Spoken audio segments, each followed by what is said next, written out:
परिवार पूरे देश में विदेश में सुरक्षित और सकुशल रहे।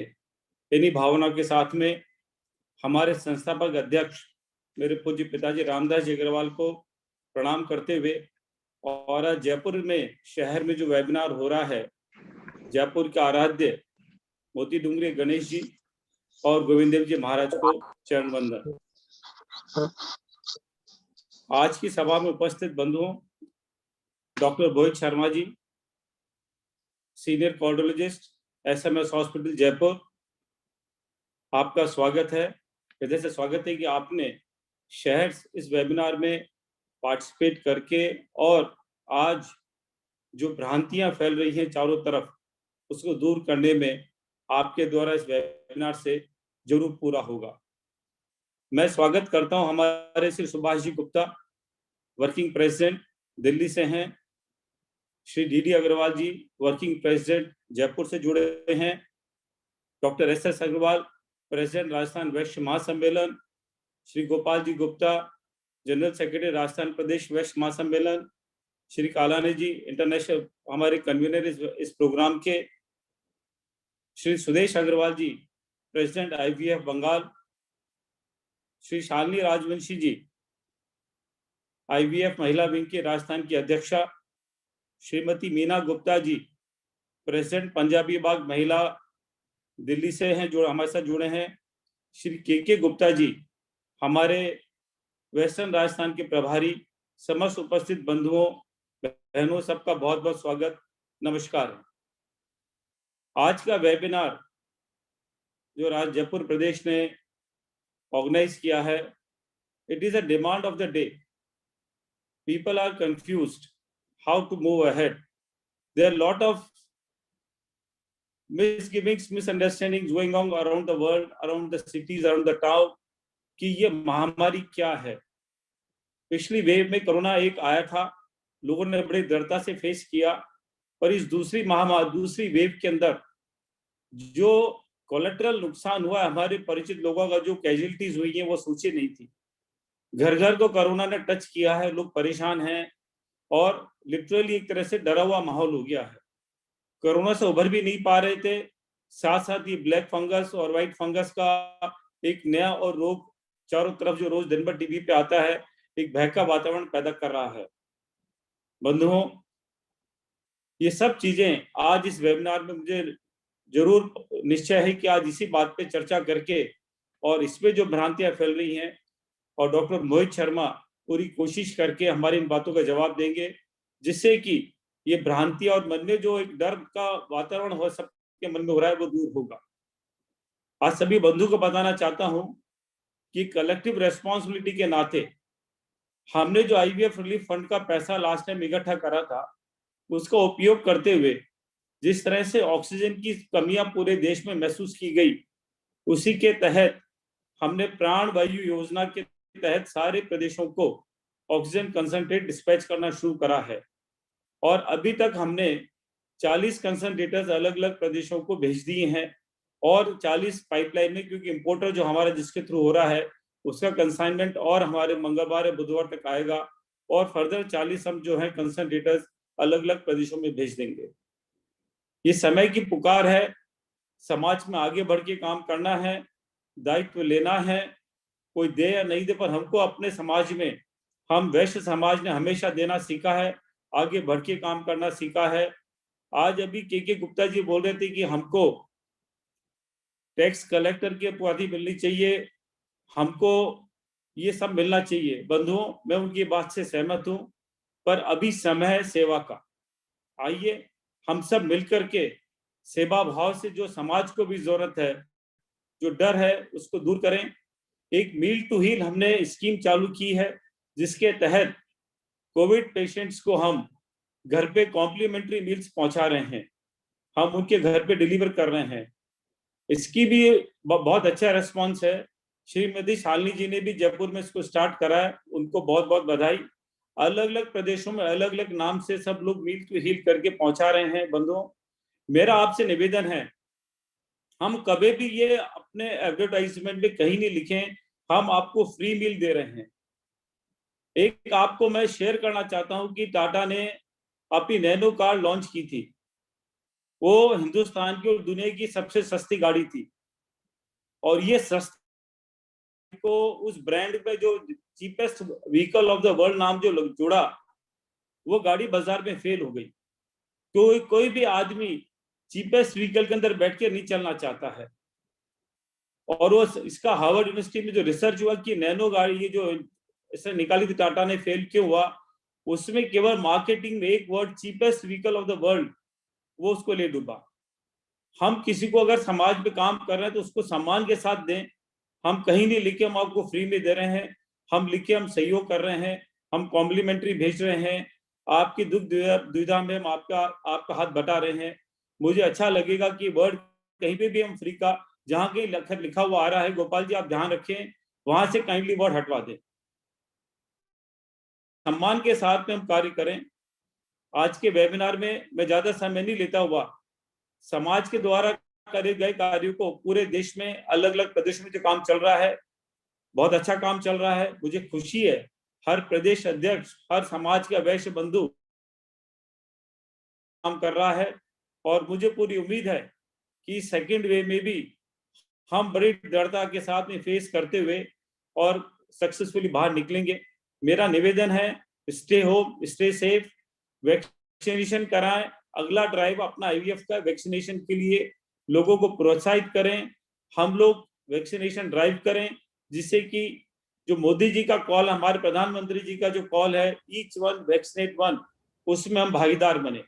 आइए हम संकल्प करें कि हम वैक्सीनेशन करेंगे और कराएंगे। आज के इस वेबिनार में आपने जो बुलाया, बोलने के लिए कहा, बहुत बहुत धन्यवाद। और मुझे पूरा विश्वास है कि there will be a very constructive discussions in this webinar. I wish this webinar all the success. Thanks very much. Thanks. नमस्कार। धन्यवाद अशोक अग्रवाल जी। और अब मेरा आग्रह है संक्षिप्त उद्बोधन के लिए डॉक्टर एस अग्रवाल साहब, प्रदेश अध्यक्ष।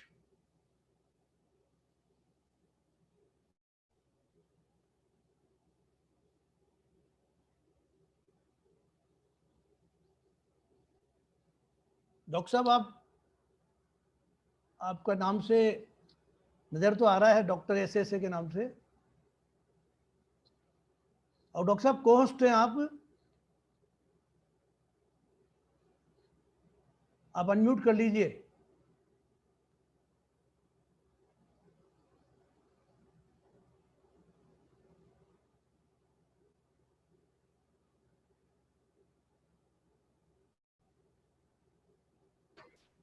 हाँ हाँ डॉक्टर साहब। कालानी जी। हाँ बिल्कुल साहब, बिल्कुल सुन रहे हैं आपको डॉक्टर साहब। कालानी जी आवाज आ रही है? हाँ आ रही है डॉक्टर साहब, आ रही है। हाँ। इंटरनेशनल वैश्य फेडरेशन के तत्वाधान में आज आयोजित इस वेबिनार में मैं राजस्थान की तरफ से सभी राष्ट्रीय पदाधिकारी, प्रदेश पदाधिकारी और जो सभी श्रोतागण हैं उन सबका स्वागत करता हूं। मैं विशेष रूप से डॉक्टर मोहित शर्मा जो सीनियर कार्डियोलॉजिस्ट हैं एसएमएस मेडिकल कॉलेज के अंदर, हॉस्पिटल के अंदर, उनका भी मैं बहुत बहुत स्वागत करता हूं। अभी हमारे राष्ट्रीय अध्यक्ष आदरणीय अशोक जी अग्रवाल ने अपना उद्बोधन दिया, आप सबको जानकारी प्राप्त हुई। मैं ज्यादा समय नहीं लेते हुए केवल ये बात कहना चाहता हूं कि आज जो ये वेबिनार हो रही है उसके अंदर आप सभी लोग डॉक्टर मोहित शर्मा को सुने और जिस प्रकार से कोविड का एप्रोप्रिएट बिहेवियर है उसकी पालना करें, जिससे कि हम इसके ऊपर विजय प्राप्त कर सकें। हम सभी इंटरनेशनल वैश्य फेडरेशन के जो सदस्य हैं वो सब समर्पित हैं इस कोविड महामारी को से पूरी आम जनता को और सभी लोगों को सेवा भाव के साथ उनको लिए समर्पित हैं। और मैं राष्ट्रीय अध्यक्ष जी और यहाँ पर सभी उपस्थित लोगों को ये विश्वास दिलाना चाहता हूँ कि इंटरनेशनल वैश्य फेडरेशन जो सभी सेवा भाव से काम कर रहा है वह इस टाइम भी किसी से किसी भी प्रकार की आवश्यकता होगी तो उसके अंदर पीछे नहीं रहेगा। एक बार फिर आप सभी लोगों को बहुत बहुत धन्यवाद। जय हिंद, जय भारत, जय वैश्य। धन्यवाद डॉक्टर एस एस अग्रवाल साहब। और अब इंतजार की गो, घड़ियां गोपाल समाप्त हो जी, रही है। गोपाल जी एक मिनट, हमारे साथ में बेंगलोर से हमारे वाइस प्रेसिडेंट ओपी पोदार जी भी जुड़ गए हैं, उनका भी स्वागत है। गोपाल जी, आप सबको नहीं पहचान रहे, मैंने भी देखा स्क्रीन पे सबको, इसलिए मैं एक बार उनका वेलकम कर दूं। बेंगलोर से ज्वाइन किए ओपी पोदार जी। धन्यवाद सर। डॉक्टर मोहित शर्मा, हमारे अपने प्रदेश के गौरव, एसपी मेडिकल कॉलेज बीकानेर से एमबीबीएस करने के बाद आप 2003 से वहीं पर मेडिकल ऑफिसर के रूप में कार्यरत रहे। उसके बाद आपने एमएस की डिग्री भी बीकानेर से ही की।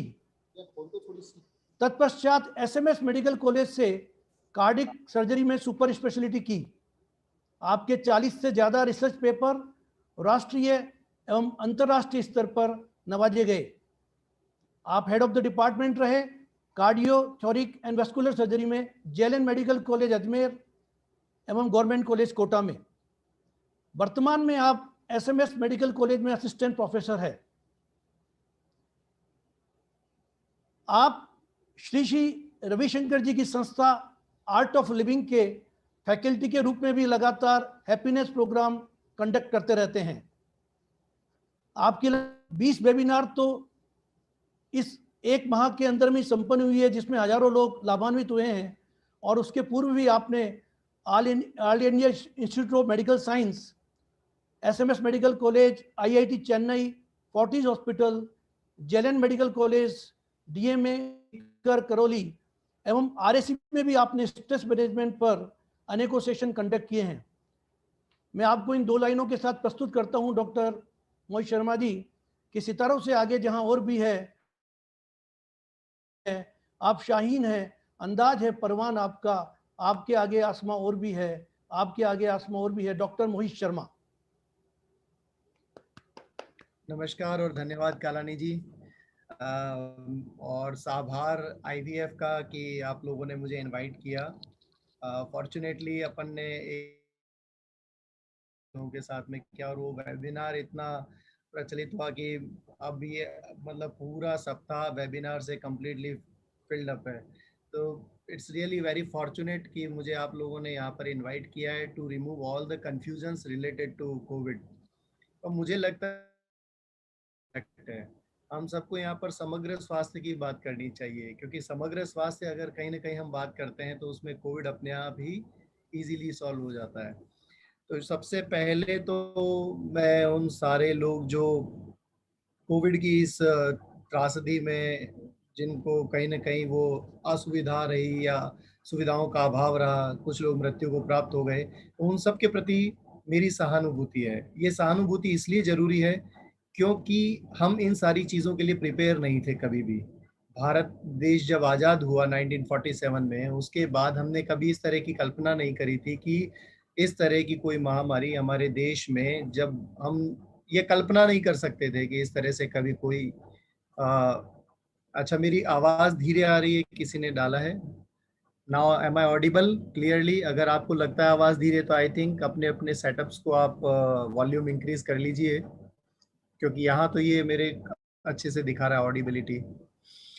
तो उन सब के प्रति सहानुभूति है सबसे पहले, क्योंकि अभी परसों ही मैं अपनी कज़न सिस्टर के फनरल में जाके आया तो मुझे लगा कि बहुत सारी चीज़ें प्रिवेंटेबल हैं, बहुत सारी चीज़ें प्रिवेंटेबल हैं और बहुत सारी चीज़ें मैनेजेबल हैं।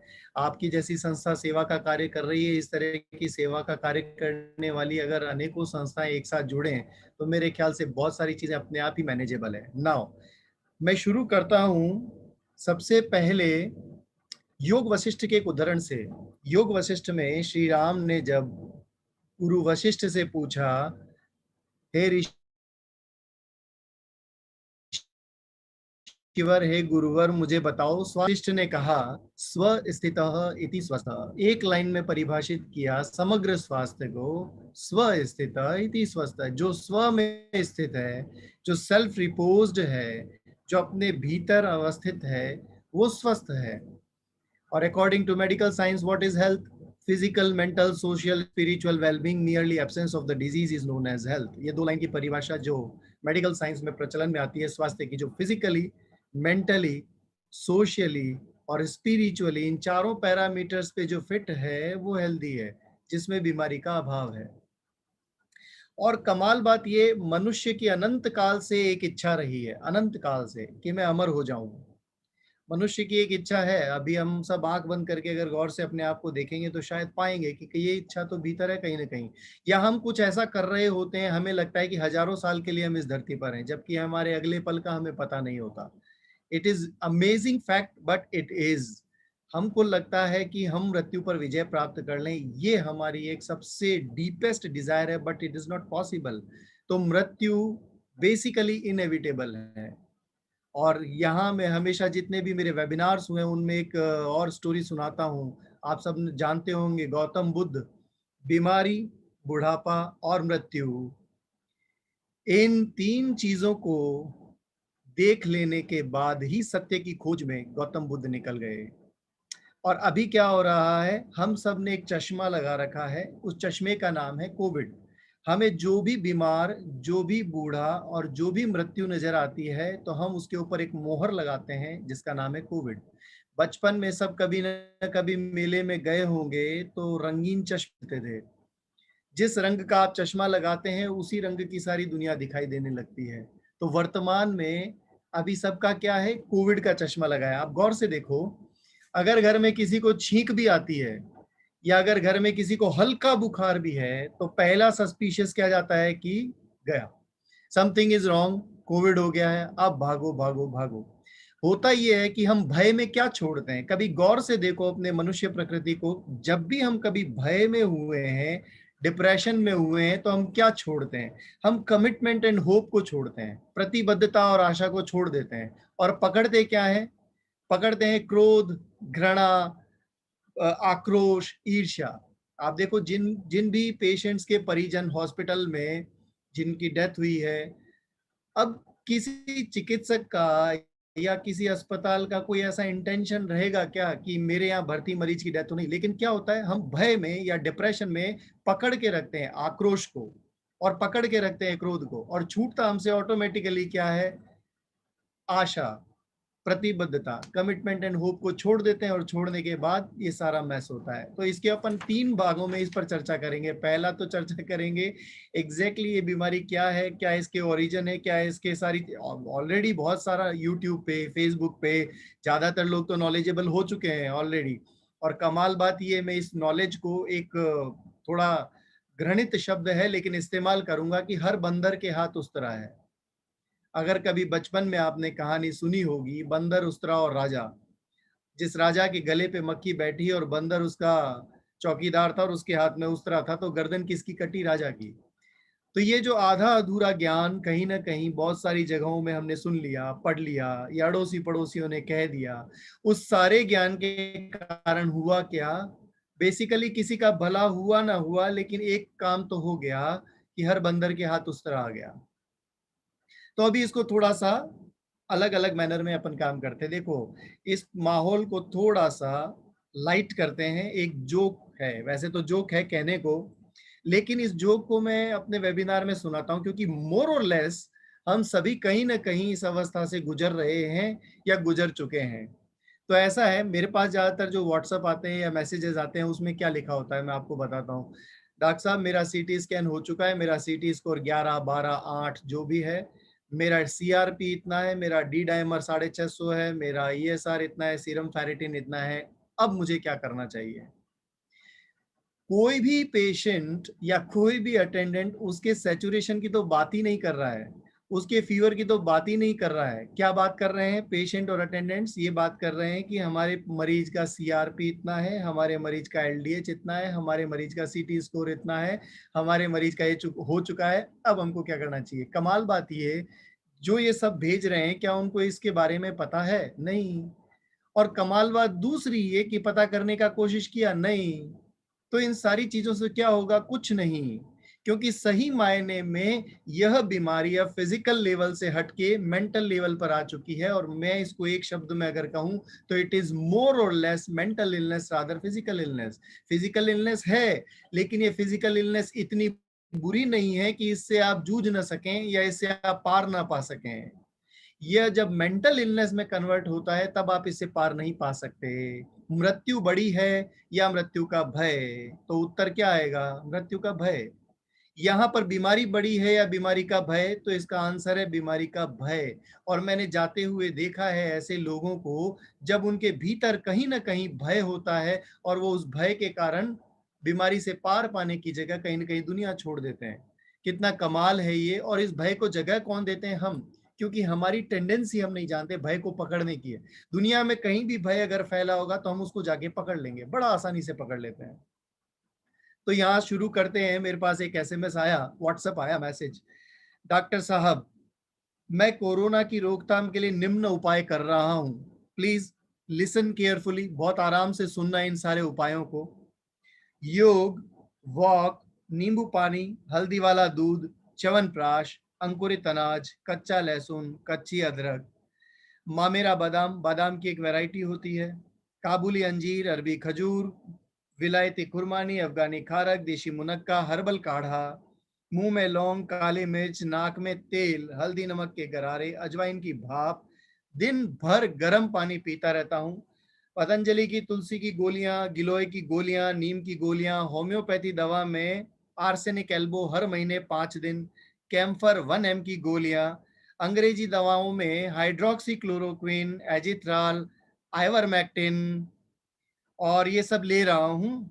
नोट, इसके अलावा मुंह पे मास्क भी बांध रखा है, गले में सूती साफी डाल रखी है, सैनिटाइजर का उपयोग कर रहा हूँ, दिन में 50 बार हाथ धो लेता हूँ, सामान भी मैं होम डिलीवरी से मंगा रहा हूँ, पेमेंट पेटीएम से कर रहा हूँ, थाली ताली घंटी बजा चुका हूँ, दीपक भी जला लिया है, कोरोना माता का व्रत भी रखा है और एक बाबा से ताबीज भी लिया है, हेल्थ इंश्योरेंस टर्म इंश्योरेंस करा लिया है, दोनों डोज वैक्सीन के भी लगवा लिए हैं।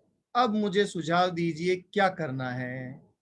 तो डॉक्टर भी कोई मेरे जैसा था, बोला भाई बस अब तो तेरे तीर है ना नाभि में लगना बाकी है, बाकी तो तुम अमृत ले चुके हो। तो ये विषय यहाँ थोड़ा हास्यास्पद लगता है, लेकिन है कुछ ऐसा ही। जिस बीमारी को हमने इतना भयावह मान के चले हैं तो यह अव्यवस्थाओं के कारण इतना भयानक हुआ है। वनस्पति के अगर यही व्यवस्थित तरीके से हम इस बीमारी से लड़ें तो कहीं ना कहीं हम इससे आराम से पार पा जाएं। तो इसके लिए यहाँ पर क्या चीजें जानना जरूरी है? जैसे मैंने कहा कि अभी आपके सामने कुछ डेटा और फैक्ट्स में पेश करता हूँ। यहाँ पे मैं शेयर स्क्रीन के साथ, if I am able to share my screen then just have a look. आप थोड़ा जो पढ़े लिखे हैं आप आराम से इन सारी चीजों को समझ जाएंगे। कुछ फैक्ट्स हैं जो फैक्ट्स मैं पूरी दुनिया के सामने रखता हूँ, शायद इन फैक्ट्स को हम जान जाएं। सबसे पहला फैक्ट तो मैं यही आपको बता दूं कि भारत में पहले 10 कारण क्या है मृत्यु के, आप जरा इसको गौर से देखिए। इंडिया में टॉप 10 कॉजेज ऑफ मॉर्टेलिटी में पहला है हृदय की बीमारियां, दूसरा है फेफड़े की बीमारियां सीओपीडी, तीसरा है स्ट्रोक यानी जिसे लकवा या पक्षाघात कहते हैं, चौथा है डायरियल डिजीज, पांचवा है फेफड़े में संक्रमण, छठा है ट्यूबरक्लोसिस, सातवां है शिशु मृत्यु दर, आठवां अस्थमा, नौवां डायबिटीज, 10वां किडनी की डिजीज। इसके अलावा सामने रखना चाहता हूं, भारत में टीबी से लगभग 2.2 लाख मृत्यु प्रति वर्ष होती है। ये सारे फैक्ट्स जानने आपको जरूरी है। अगर हम इस फैक्ट्स को जानेंगे तो शायद हम इस पे बहुत अच्छे से काम कर पाएंगे। एक सबसे इंपॉर्टेंट फैक्ट, 1.39 लाख यानी 1.4 लाख लोग 2019 में सुसाइड कर गए। कितने? 1.4 लाख लोग। ठीक है, अभी इन फैक्ट्स को आप चाहें तो एक कागज पे लिख सकते हैं याद रखने के लिए। उसके अलावा कुछ मैंने और फैक्ट्स इकट्ठे, 4.77 मिलियन लोग 2020 में हृदय की बीमारी से मर गए। 4.7 मिलियन, माइंड इट, इसका अर्थ होता है लगभग 47 लाख लोग, आधा करोड़ से कुछ ही कम। उसके बाद हम बात करते हैं 670 लोग रोजाना भारत में सड़कों पर दम तोड़ते हैं। कितने? 670, आप ये डेटा भी चाहें तो लिख सकते हैं। फिर उसके बाद में एक डेटा और है कि नॉन कम्युनिकेबल डिजीजेज यानी गैर संक्रामक बीमारियों से भारत में लगभग 38 मिलियन डेथ्स हो जाया करती हैं, यानी लगभग 38 लाख लोग मर जाया करते हैं। इसके अलावा कुछ और थोड़े से मैंने डेटाज इकट्ठा किए हैं। तो ये डेटा में सबसे एक इम्पॉर्टेंट डेटा जो है वो हम यहाँ जानेंगे कि कौन से मरीजों को ज्यादा दिक्कत हो जाती है। हाँ, ये सब WHO की साइट्स पे आपको भी मिल जाए।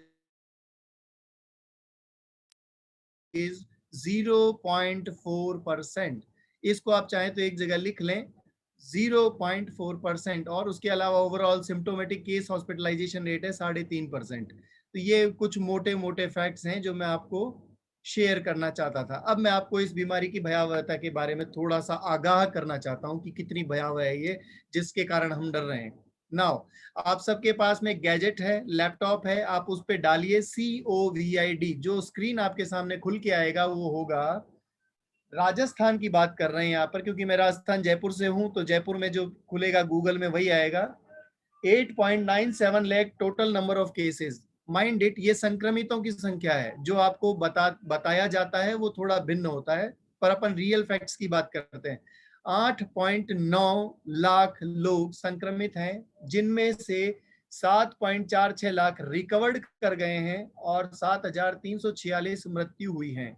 7,346। राजस्थान की जनसंख्या है 7 करोड़। 7 करोड़ में से 7,500 लोग मृत्यु को प्राप्त हुए हैं। अपन इंडिया की बात करते हैं, 2.6 करोड़ संक्रमित हुए हैं, 2.27 करोड़ ठीक हो चुके हैं। मृत्यु हुई है 2.9 लाख लोगों की।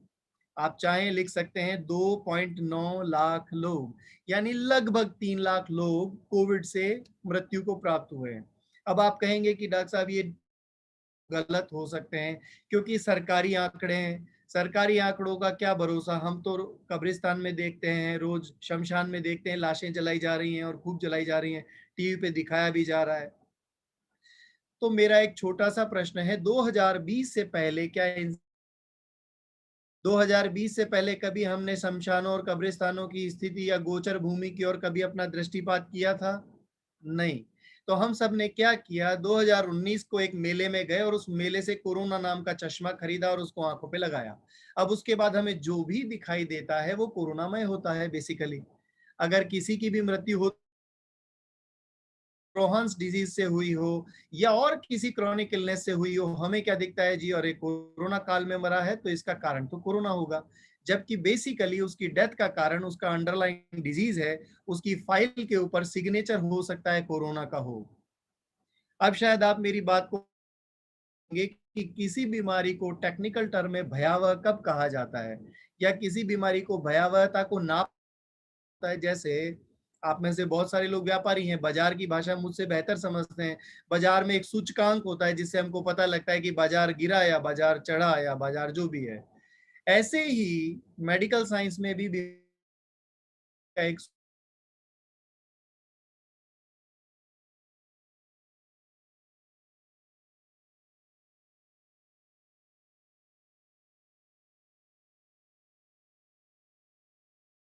संक्रमित होते हैं और उसमें से एक व्यक्ति अगर मरता है तो वह हुआ 0.1% केस फैटेलिटी रेट। भारत और यूरोपियन कंट्रीज का case fatality rate, other Asian countries, other countries के जैसे सार्क कंट्रीज की बात करें हम, भारत, पाकिस्तान, बांग्लादेश, श्रीलंका, या हम अदर जैसे USSR, या हम बात करें अमेरिका, इन सब के अलग अलग केस फैटेलिटी रेट्स आए, बट मोर और लेस लगभग समान ही है, बहुत ज्यादा फर्क नहीं है।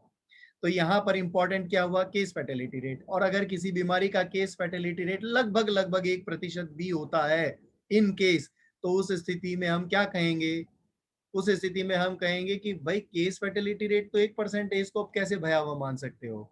एक दूसरा एग्जांपल लेते हैं कि एक पागल कुत्ता अगर किसी स्वस्थ मनुष्य को काट जाए, जिसे हम कहते हैं रैबिट डॉग, रेबीज भी एक वायरल बीमारी है जिससे आप सब लोगों ने सुना होगा, पहले कभी किसी जमाने में रेबीज के कारण भी लोग मर जाया करते थे। तो रैबिट डॉग अगर किसी एक स्वस्थ व्यक्ति को काट ले तो उसका केस फैटेलिटी रेट होता है 100%, एक पागल कुत्ते ने एक स्वस्थ मनुष्य को काटा तो 100% मरेगा, वो बचेगा नहीं। लेकिन यहाँ जो यह बीमारी जिसका नाम लोग जानते हैं कोरोना, या एक जुकाम के थोड़े से वियर्ड वर्जन का नाम हम जान जाएं, उस स्थिति में जिसका केस फैटेलिटी रेट इतना कम हो, तो हम ये कैसे मान के चल रहे हैं कि ये बीमारी इतनी भयावह है। मैं यहाँ आपको आपके डर को निकालने का या आपको डराने का, दोनों का काम नहीं करने वाला हूँ, क्योंकि मैं किसी एक सेट पैटर्न के साथ नहीं बैठा हूँ कि मैं आपके भय को निकाल दूंगा या मैं आपको किसी चिकित्सकीय विशेष टेक्निकल टर्म्स में लाके आपको डराने लग जाऊंगा कि कोरोना ये है, कोरोना वो है, डरो भागो बचो बचाओ। नहीं, अपने विजडम का इस्तेमाल करिए। भाई बुद्धि सबके पास है, लेकिन विजडम होता है जो अपने अनुभव से आता है, या एक कहीं ना कहीं हम उस चीज के पीछे जब हम चश्मा उतार के सत्यता को नापते हैं, उसी को विजडम कहते हैं। जब हम ये भयावहता का चश्मा उतारेंगे तो हमें कुछ चीजें समझ आएंगी। पहली चीज तो ये, भाई अगर आप में से कोई ये सवाल पूछेगा, अगर इतना भयावह नहीं है, इतना ही मामूली बात है, तो फिर इतना मैस क्यों मच रहा है, क्यों ऐसा हो रहा है कि अस्पतालों में बेड नहीं है, अस्पतालों में ऑक्सीजन नहीं है, हमारे पास दवाओं की किल्लत है, रेमडेसिविर जैसी दवा की कालाबाजारी है, सो एंड सो फोर्थ। फिर ऐसा क्या रीजन है? बहुत आसान रीजन है, बहुत ही आसान रीजन है। अगर आप किसी एक कुपोषित बच्चे से ये उम्मीद लगाएं कि वो दारा सिंह की तरह मैदान में कूद के और पहलवान की तरह अपनी परफॉर्मेंस दिखाए, तो ये उम्मीद अपनी गलत है। आप समझिए इस बात को कि अगर हम ये केवल एक उम्मीद लगाते हैं कि एक कुपोषित बच्चा है, वो कुपोषित बच्चा आएगा मैदान में और दारा सिंह की तरह सबसे लड़ लेगा और उसके बाद सबको हरा देगा, नहीं पॉसिबल है। 1947 में जब हमारा देश आजाद हुआ, उसके बाद हमने हमारी स्वास्थ्य व्यवस्थाओं को कितना गौर से देखा। बस ठीक है, इग्नोरेंस के लेवल पर रहा, लेकिन बावजूद उसके हमारे देश में जहां पर 4 अमेरिका बसते हैं और हर साल जहां हम एक ऑस्ट्रेलिया पैदा कर देते हैं, इतनी सुंदर व्यवस्था है कि हमने बहुत हद तक मृत्यु दर को काबू किया है। तो यहाँ पर किसी प्रकार का कोई सरकार का दोष नहीं है।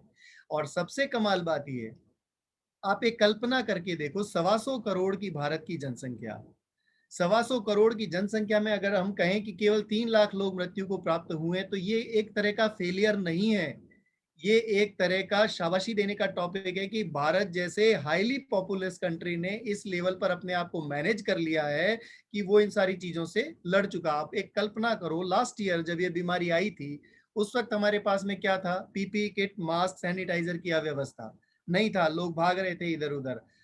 हुआ क्या?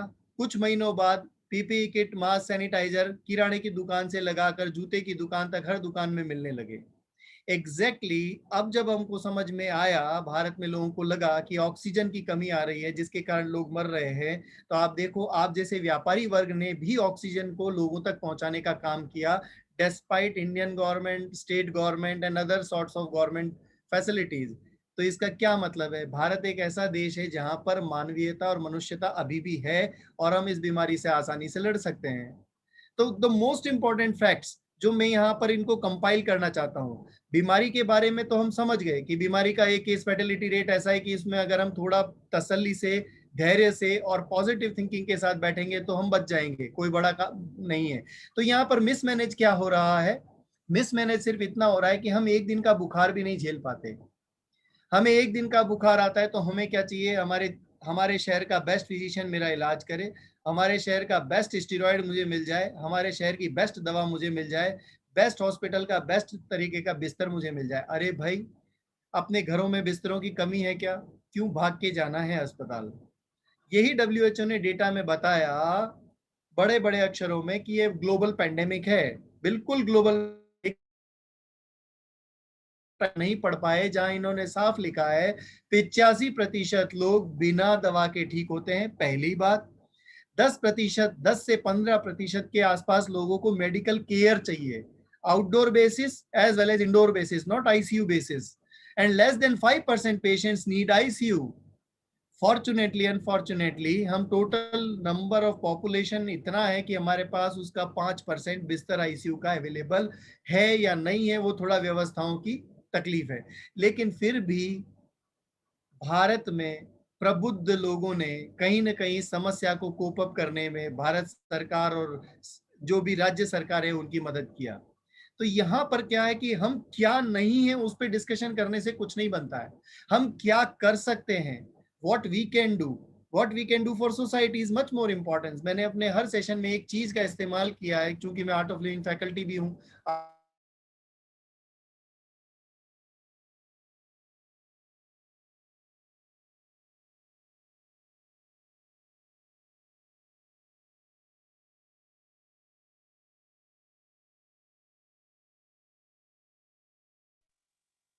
सर आवाज नहीं आ रही है। डॉक्टर साहब अब आपकी आवाज चलेगी डॉक्टर साहब। अब आवाज चलेगी आपके साथ। फोन करता हूँ।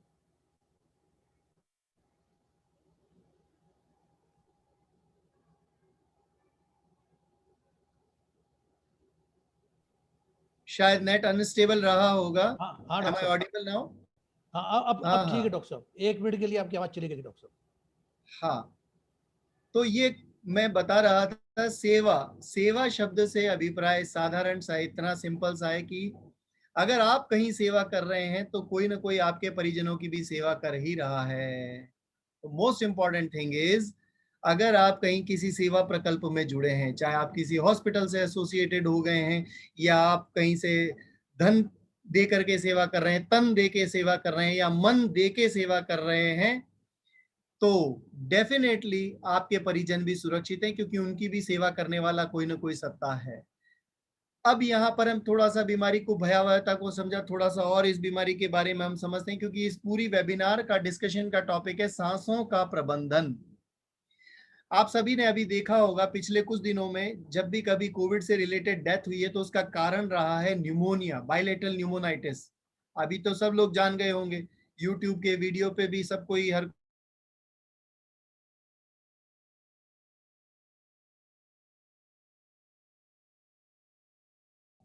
तुम कैसे भी लेटो, इस चीज को तुम कैसे भूल गए कि जब तुम यहाँ पैदा हुए थे इस धरती पे एज ए विभूति, जब आप इस धरती पर आए तो भगवान ने तुमको इनबिल्ट 2 सिलेंडर दिए थे। यहाँ पर कोई 100-150 लोग अभी मेरे साथ जुड़े हैं, 150 लोगों में से कोई ऐसा है जिसके पास फेफड़ा नहीं है? कोई कह सकता है कि भाई मेरे तो फेफड़ा भी नहीं है जी, मैं आया था विदाउट फेफड़े आया था। तो आपके पास में 2 फेफड़े हैं जिन्हें मैं ये कहता हूं 2 बेस्ट ऑक्सीजन सिलेंडर, जिनका कैपेसिटी है 6 लीटर। 6 लीटर कैपेसिटी वाले आपको 2 फेफड़े भगवान ने इनबिल्ट दिए, पैदा होते ही साथ में अटैच। वायुमंडल में आपको 21% से लगा के 25% तक ऑक्सीजन फ्री में दिया। कोई टैक्स, कोई पैसा चार्ज किया ईश्वर ने जब दिया? कोई ऐसा लगाया हो कि नहीं भाई जब तुम एक सांस लोगे तो तुम्हें कोई टैक्स देना पड़ेगा? जैसे आप यहाँ से अगर अजमेर जाएं या उदयपुर जाएं तो 6 टोल टैक्स आते हैं, तो हर जगह टैक्स कटता है कि भाई 6 जगह आपकी गाड़ी से पैसे कट गए। तो ऐसे ही जब आप पैदा हुए तो क्या ईश्वर ने कोई टैक्स लगाया था कि तू 10 साल का होगा तो इतना टैक्स, 20 साल का होगा तो इतना टैक्स, 60 साल में जब सांस ले रहा होगा तो तेरा सबसे बड़ा टोल टैक्स, क्योंकि फाइनल एग्जाम आने वाला है? ऐसा तो था नहीं। तो फिर क्या? तो फिर ये था कि हम सिर्फ एक काम भूल गए, जिसे हम कहते हैं ऑक्सीजन प्लांट नहीं लगा पाए हम। और ऑक्सीजन प्लांट नहीं लगा पाए, इसके कारण हम किसी एक्सटर्नल सिलेंडर के ऊपर डिपेंडेंट रहे, या हमें अस्पतालों के बेड की जरूरत थी, या हमें और बहुत सारी चीजों की बहुत सारी आवश्यकता रही कि भाई मुझे कहीं अस्पताल का बिस्तर मिल जाए, या कोई मुझे घर पे सिलेंडर पहुंचा जाए, या कंसंट्रेटर पहुंचा जाए। तो अब now what, how can we establish our oxygen plant? हम कैसे ऑक्सीजन प्लांट को लगा सकते हैं? बड़ा आसान है ऑक्सीजन को प्लांट लगाना। श्वास का संधारण ही प्राणायाम कहलाता है। श्वास का संधारण से अर्थ है जो श्वास आप भीतर खींचते हैं और जो श्वास आप बाहर छोड़ते हैं, उसी श्वास के भीतर ऑक्सीजन जो निहित है, जो आपके शरीर को पोषित करता है, और जो श्वास आप बाहर छोड़ते हैं आपके तनाव, आपकी बीमारी, आपके दुख और आपके दर्द को बाहर लेके निकलता है। अच्छा, कैसे? जब आप रोते हैं आपकी श्वास की गति कैसी होती है? सुबक सुबक के। हंसते हैं तो हा हा हा, that is inhalation, and out जो एक्सहेलेशन है, इन दोनों का रेशियो बदलता है। ये रेशियो कभी बदला तो कभी हमने गौर किया क्या? ये रेशियो बदला तब मैं प्रसन्न हुआ, ये रेशियो बदला तब मैं अप्रसन्न हुआ। तो हम नेचर से दूर होते गए कहीं ना कहीं। जब जब हम प्रकृति से दूर हुए तब तब हम बीमार हुए। चलो इसका एक एग्जांपल और ले,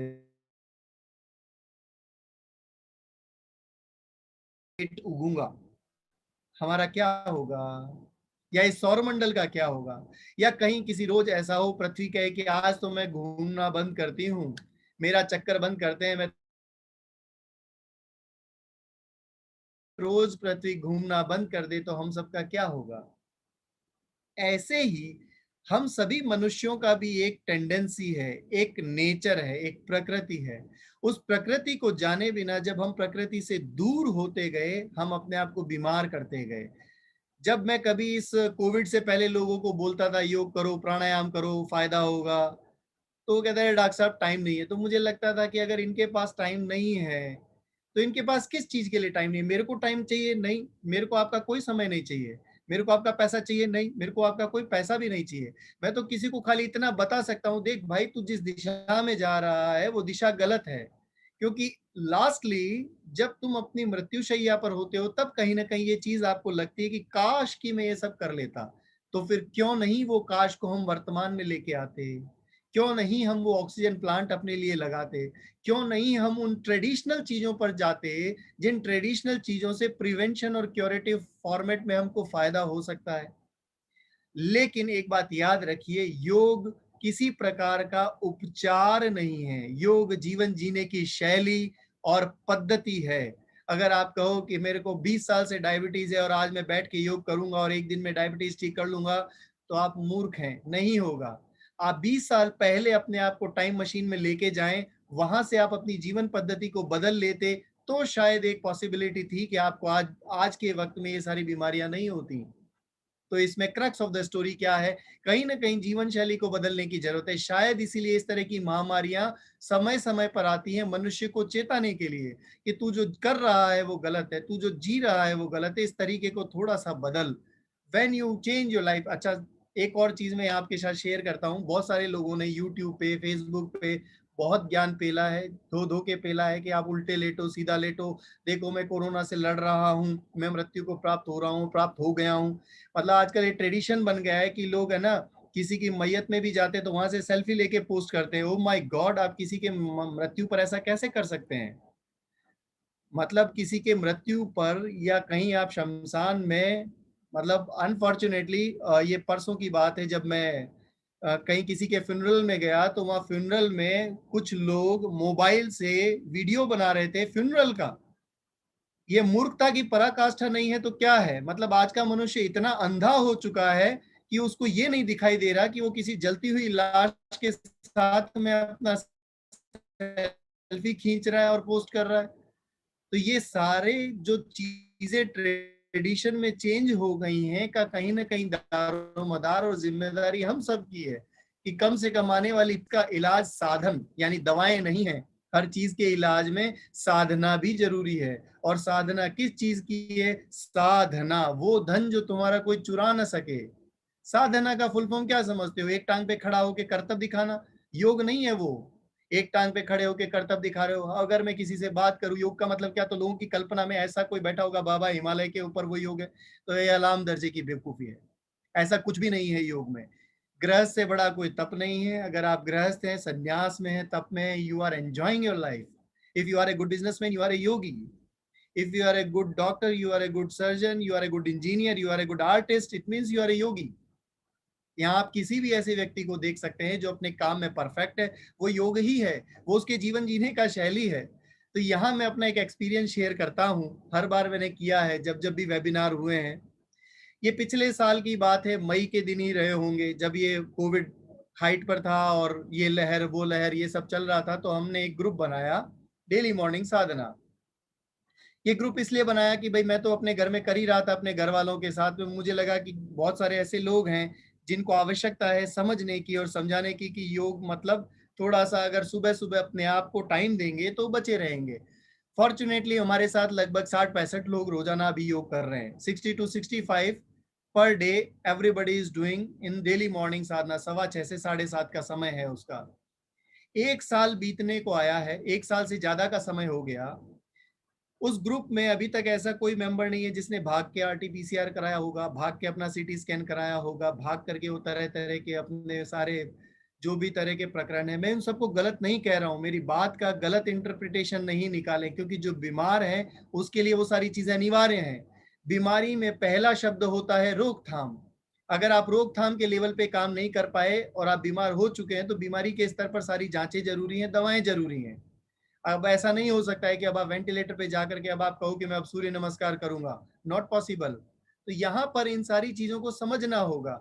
रोकथाम जब आप कर सकते हो तो आपको जाना ही क्यों है वेंटिलेटर पे। तो रोकथाम का अर्थ साधारण सा है अपनी जीवन शैली का परिवर्तन। और जीवन शैली में लोगों के इतने अनुभव जहां शेयर हुए हैं, मैं सिर्फ इतना सा अनुभव शेयर करना चाहता हूं, अपने 1 साल का अनुभव। मेरे साथ वो 65 लोग शायद अभी इस ग्रुप में भी जुड़े होंगे, शायद वो इनमें से होंगे कुछ लोग जो इस वेबिनार, क्योंकि ज्यादातर लोग मेरे हर वेबिनार में होते हैं वो, तो वो सुन के यही चीज बोलते हैं, डॉक्टर साहब सही एग्जाम्पल देते हो आप, हम पिछले 1 साल से ये साधना कर रहे हैं and everybody is fit and fine. किसी को हल्का फुल्का होता है तो उसको भी दवा की जरूरत नहीं होती, वो ठीक हो जाता है। क्यों? क्योंकि वो रोकथाम के स्तर पर काम कर रहे हैं। अब हम जब बीमार हो चुके हैं तो वहां रोकथाम का स्तर नहीं काम आएगा, लेकिन हाँ, ये बीमारी आपको चेताने के लिए है। जैसे होता है ना, एक अल्कोहलिक व्यक्ति आईसीयू में जाता है, उसी दिन कसम खा लेता है कि आज से अल्कोहल छोड़ दूंगा। बहुत सारे पेशेंट होते हैं जब आईसीयू में पहुंच जाते हैं उस वक्त वो कसमें खाते हैं कि बस अब आज से ये तो बिल्कुल नहीं। और होता उल्टा है इसका, बेसिकली आईसीयू से बाहर छुट्टी होकर आते ही सबसे पहले अल्कोहल ही पकड़ते हैं, क्योंकि भीतर से कमजोर मन के हैं। यहाँ पर मैं इसीलिए पतंजलि को कोट करना जरूरी समझता हूँ। आपने ऐसे बहुत सारे डॉक्टर देखे होंगे जो बहुत सारी चीजें, आप रेमडेसिविर खा लो, स्टीरॉइड खा लो, ये खा लो, वो खा लो, खा लो। मैं ये नहीं कह रहा हूं मत खाओ, मैं सिर्फ इतना सा कोट कर रहा हूं, अगर आप में से कोई जानता हो जिसने महर्षि पतंजलि को कभी पढ़ा हो जीवन में, जब आप किताब का पहला पन्ना खोलेंगे, जैसे हम मेडिसिन की जब कोई बुक खोलते हैं या सर्जरी की कोई बुक खोलते हैं तो उसका एक पन्ना होता है प्रीफेस, यानी उस किताब में क्या है। तो महर्षि पतंजलि की किताब के पहले पन्ने पे पहली लाइन जो लिखी है ना, वो इतनी सुंदर लिखी है कि वहीं सब बात खत्म हो जाती है, और उसका नाम है अथ योगानुशासनम। अथ योगानुशासनम। आप सब लोगों को कोई कहता है क्या सुबह सुबह ब्रश करिए, पॉटी जाइए, नहा धो के ऑफिस जाइए या दुकान पे जाइए? कोई नहीं कहता है। तो आपके जीवन का अनुशासन क्या है? ब्रश करना, नहाना धोना और ये सब। इसी तरह से अगर आपके जीवन का एक सिंपल सा अनुशासन है, रोज सुबह प्राणायाम करना, थोड़ा ध्यान करना, थोड़ा शरीर को आसनों से सजाना। जब आप आसन करते हैं तो आपका शरीर थोड़ा अच्छा बनता है। तो ये सब अगर आप करते हैं, अच्छा चलिए एक और बात करते हैं। स्कूल में जब आप छोटे थे तो एक पीटी का क्लास होती थी, है ना? प्रार्थना से पहले एक पीटी वो जब होता था 1 2 1 2, सभी लोग बच्चे थे तब करते थे। क्यों करते थे? क्या जरूरत थी उस पीटी की? क्या आवश्यकता रही होगी? कुछ तो ऐसा ट्रेडिशन रहा होगा जो आया, फॉलो किया हम लोगों ने। भाई थोड़ा सा शरीर हिलेगा, डुलेगा तो स्वस्थ रहेगा। Very simple. अगर हम शरीर को हिलाएंगे ही नहीं और हम बैठे बैठे खाली इस भय से ग्रस्त रहेंगे, चद्दर ओढ़ के सोए रहेंगे कि कोरोना कहीं खिड़की से आ जाएगा, दरवाजे से आ जाएगा, या कोई डिलीवरी बॉय पिज्जा में डाल के मुझे कोरोना दे जाएगा, तो सिवाय मूर्खता के कुछ नहीं है। और ये मूर्खताएं अभी पिछले 2 साल में भी देखने में बहुत सारी आई हैं। लोग, और किसी का तो मुझे ध्यान नहीं है, लेकिन ज्यादातर लोग फिजिकल लेवल पे जहाँ इलनेस आई है, साथ में मेंटल इलनेस उनको ज्यादा भयानक रूप से परेशान कर रही है। मैं ये दिक्कत है, घबराहट होती है, बेचैनी होती है, नींद उड़ जाती है, सब मेंटल इलनेस है, it's not physical illness. Now, तो यहाँ मैंने आपको बताया अथ योगानुशासनम। आपका योग एक अनुशासन की भांति जब जीवन में स्थापित हो, शासन का अर्थ होता है नियम, तुझे करना पड़ेगा। अनुशासन का अर्थ होता है वो नियम जो आप सेल्फ पे अप्लाई करते हैं।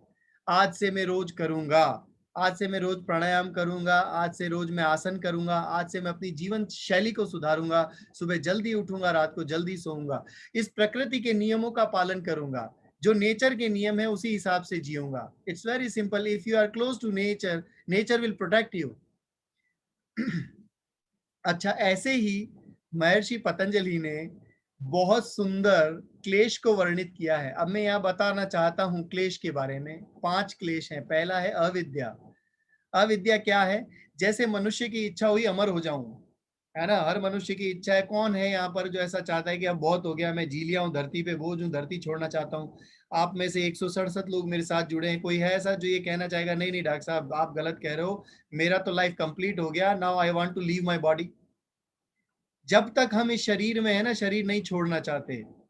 यही अविद्या है। इसी को पतंजलि ने कहा अविद्या। जो अनित्य है तुम उसे नित्य मान के बैठे हो। यह शरीर नित्य है क्या? छूटेगा ना कहीं किसी रोज, कहीं किसी सांझ को तो सांझ ढलेगी ना। या किसी को डाउट है कि नहीं मेरी सांझ तो ढलने वाली नहीं, मैं तो रावण की तरह अमर हूँ, क्योंकि मैंने वो काढ़ा से लगा के और हाइड्रोक्सीक्लोरोक्वीन से लगा के, आइवरमेक्टिन से लगा के सब कुछ खा लिया है। अब बस नाभि में तीर ही लगना बाकी है।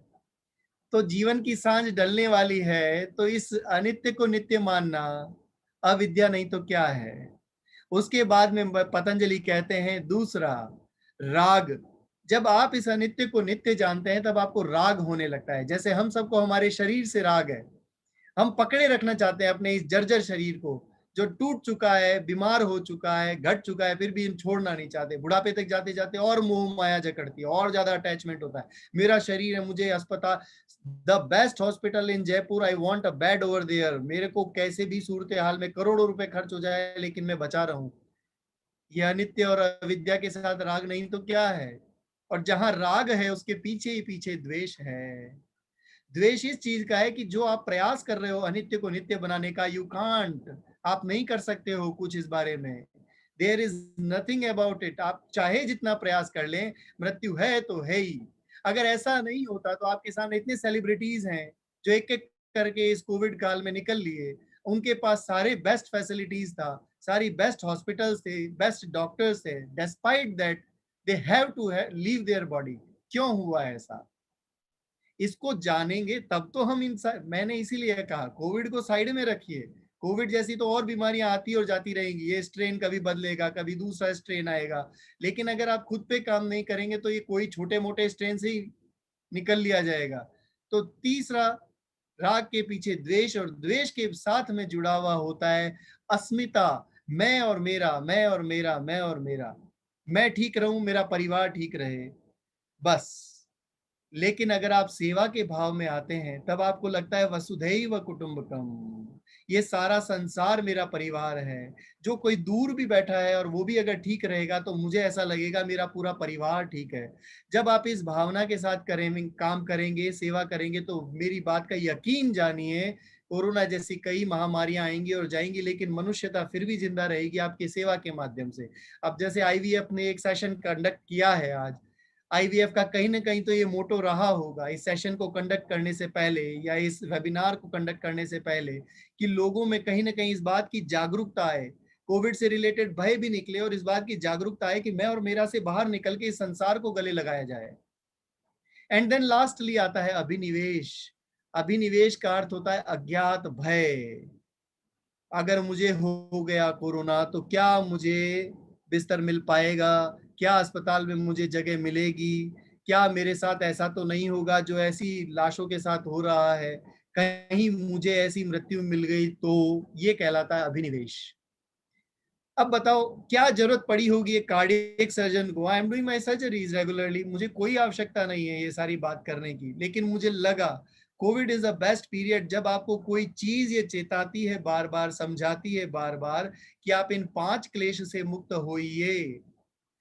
तो यहीं पे पतंजलि ने इसमें एक और चीज ऐड किया कि आप इस क्लेश से कैसे मुक्त हो सकते हैं। बड़ा आसान तरीका है, अभ्यास के द्वारा, जो मैंने अभी आपसे बात करी। कौन सा अभ्यास? अभ्यास इस चीज का कि आप ऑक्सीजन प्लांट को लगाइए। स तू दीर्घ काल नैरंतर्य सत्कार सेवितो दृढ़ भूमि। कितना सुंदर संस्कृत में लिखा गया है। स तू दीर्घ काल, दीर्घ काल तक जो किया जाए, निरंतर्य,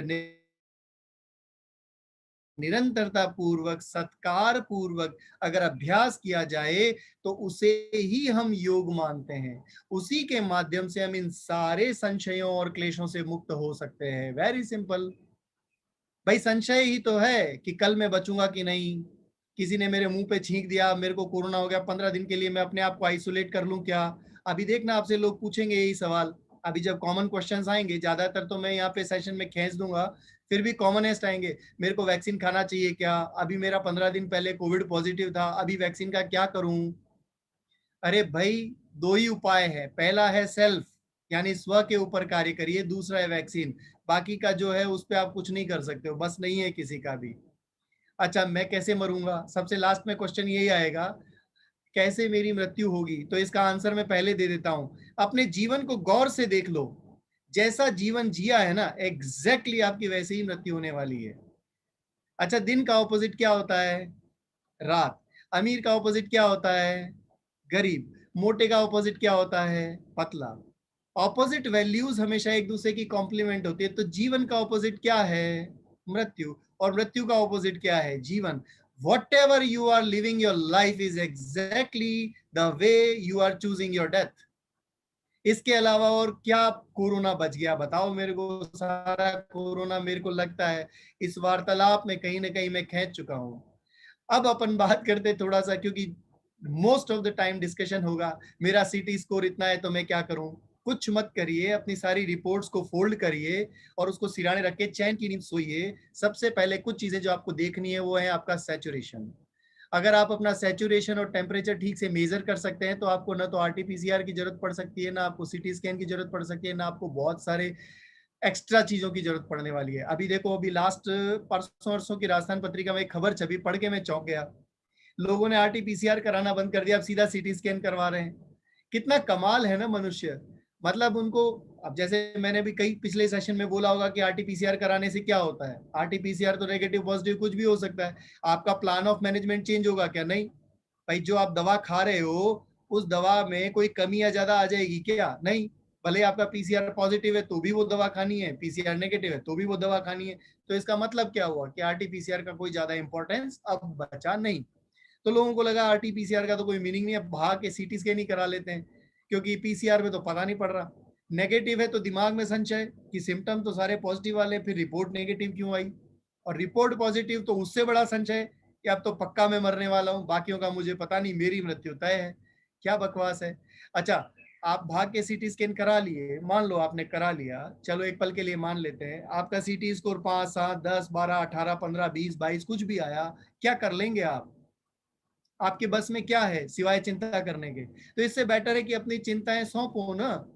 जिसको भी आप अपना ईश्वर, देव, भगवान, गुरु मानते हो उसको सौंपो अपनी चिंताएं और आप सेवा में जुट जाओ। और मेरी बात का यकीन मानो, अगर आप सेवा कर रहे हैं, साधना कर रहे हैं, तो आपकी चिंता करने वाला ऑब्वियसली मौजूद है, जो आपकी चिंता कर रहा है कहीं ना कहीं, और आपको कुछ भी नहीं मतलब घटने वाला है। कितना साधारण सा अध्यात्म है, that is known as spiritual health. Spiritual health की जहां हम बात करते हैं तो उसका अर्थ सिंपल सा यही है।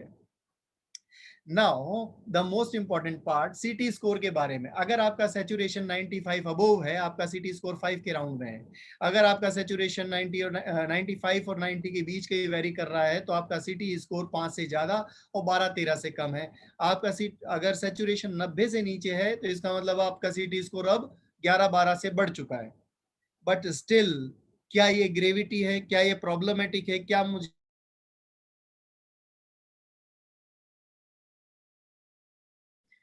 हम बेसिकली क्या करते हैं कि पहले दिन बुखार आते ही हम भागना शुरू करते हैं। इतना बेचैन होने की आवश्यकता नहीं। बुखार आने का अभिप्राय है आपके शरीर ने रिएक्शन किया है। देवासुर संग्राम के बारे में आप सबने सुना होगा। जब भी देवासुर संग्राम होता था तो क्या होता था? देव और असुर लड़ते थे और देवासुर संग्राम के बाद सबसे पहले आता था विष, यानी जहर।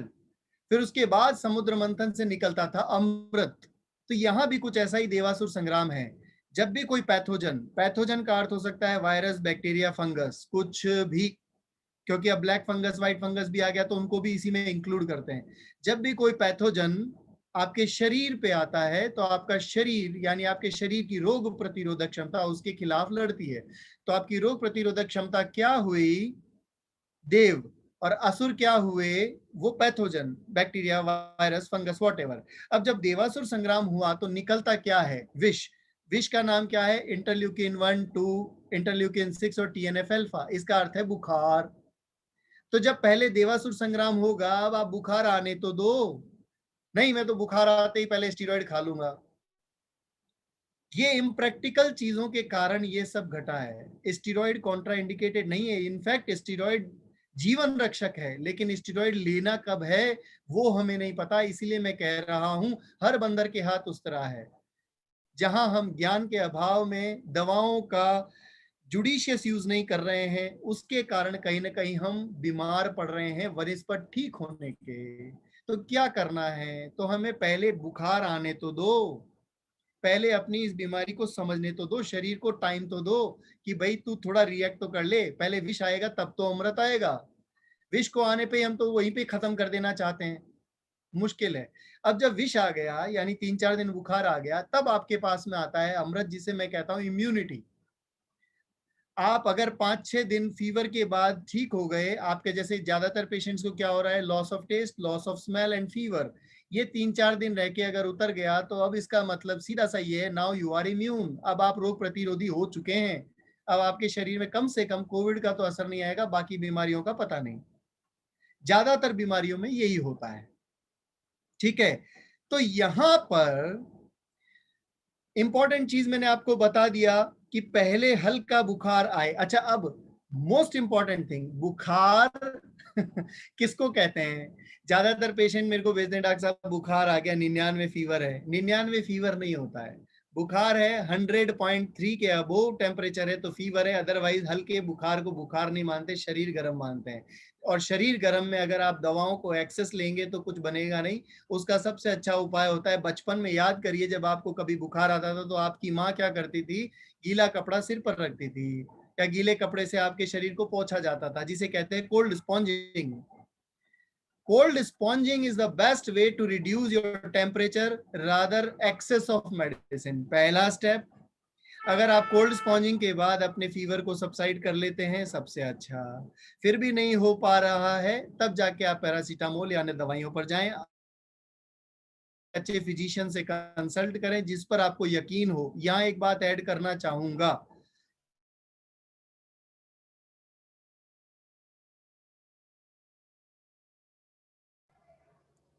डॉक्टर साहब आपकी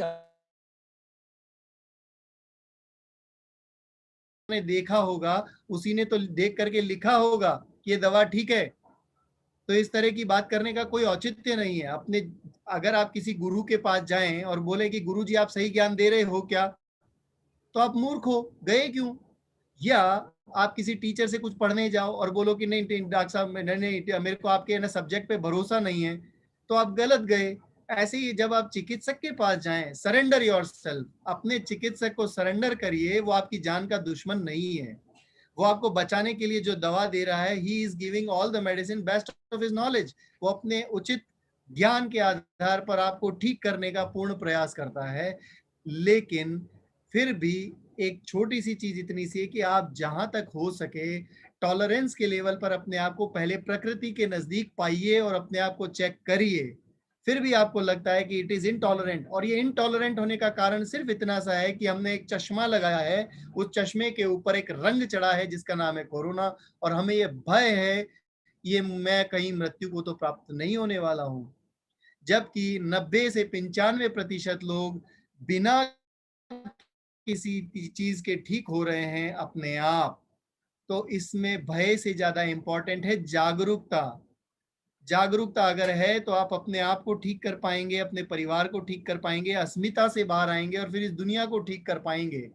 इसी को अस्मिता कहते हैं, मैं और मेरा परिवार ठीक रहे। ये जागरूकता नहीं है, मैं ठीक रहूं, मेरा परिवार ठीक रहे, मेरी दुनिया महामारियों से आप निपटेंगे, आपकी दुनिया निपटेगी। और अभी देखो ना, सारे देश एकजुट हुए। जो देश एक दूसरे को देखना पसंद नहीं करते थे, वो देश भी एक दूसरे के साथ आकर के खड़े हैं इस महामारी से निपटने के लिए। तो मनुष्य को एक होना सिखाया। अच्छा, जब मैंने बात करी थी विरोधाभासी मूल्य की, जैसे मैंने जीवन और मृत्यु की बात करी, इसी तरह से एक और यहाँ पर विरोधाभासी मूल्य लेते हैं, बीमारी। बीमारी का विरोधाभासी तत्व क्या होता है? स्वास्थ्य। तो you all must thank to Covid, आप सबको थैंक्स बोलना चाहिए कोविड को, जिसने हमको स्वस्थ रहने का सही और सीधा तरीका और रास्ता दिखाया। सपोज ये कोविड नहीं होता तो हम इस तरह की वेबिनार करते क्या? नहीं। हम सब कहाँ बिजी होते हैं? हमारे कहीं ना कहीं किसी न किसी और प्रकरण में, जो हमारे उस नित्य के साथ में जुड़ा हुआ नहीं था, अनित्य के साथ जुड़ा हुआ था। Earning money and food and all that thing, ये सारी चीजों में हम भाग रहे थे कहीं ना कहीं। लेकिन कहीं इस बीमारी ने हमें स्वस्थ रहने का सबसे बेस्ट तरीका बताया कि भाई थम, भाई चल रही है। और शवासन और शव का भेद समझ। जब तू शवासन में लेटता है तो शवासन में सांस चल रही होती है, और जब ये बंद होती है तो तू शव ही बना होता है कहीं ना कहीं। इतने से भेद को जब आप समझ जाएं, इसी को कर लेते हैं, तो आप अपने आप को पूरा मैनेज कर पाते हैं। Not only for Covid, you can manage your self with all diseases, क्योंकि बीमारी, बुढ़ापा और मृत्यु इनएविटेबल हैं। आप अनंत काल के लिए इस सृष्टि पर नहीं हैं। कम से कम इस बात के ज्ञान के साथ में बैठिए तो हम ये जान पाएंगे कि इस भय की आवश्यकता नहीं है। अगर बीमार हो गया हूं तो ठीक भी हो सकता हूं, और ठीक हूं तो बीमार भी हो सकता हूं। वृद्धावस्था जैसे जवानी आई थी, बचपन आई थी, आएगी ही, और मृत्यु एक दिन कहीं ना कहीं किसी रोज होनी ही है। तो क्यों नहीं मैं अपने इस शरीर का सदुपयोग करूं। What I can do best from my this body, मैं अपने शरीर और इस ज्ञान के साथ जो बेस्ट कर सकता हूं वो बेस्ट करूं। ये कोविड आपको बताता है। Now the question arising from black fungus, white fungus and vaccination. Bharat में 3 वैक्सीन हैं, Covaxin, Covishield and Sputnik. All are safe, बढ़िया है, लगवाइए। पहले इसमें ड्यूरेशन को लेके थोड़ा सा कॉन्फ्लिक्ट था, वो भी क्लियर हो गया है। पहले था 1.5 महीने का ड्यूरेशन ले, फिर उसके बाद आ गया 3 महीने का duration. perfectly all right. Pregnant ladies के लिए still vaccination not allowed, but lactating females are allowed. Lactating females भी अगर वेट कर सकती है तो 4-6 महीने रुक करके लगवा सकते हैं, कोई दिक्कत नहीं। हर तरह का व्यक्ति वैक्सीन ले सकता है। क्रॉनिक इलनेस वाला व्यक्ति भी वैक्सीन ले सकता है अगर वो अपने स्वस्थ दशा में है तो।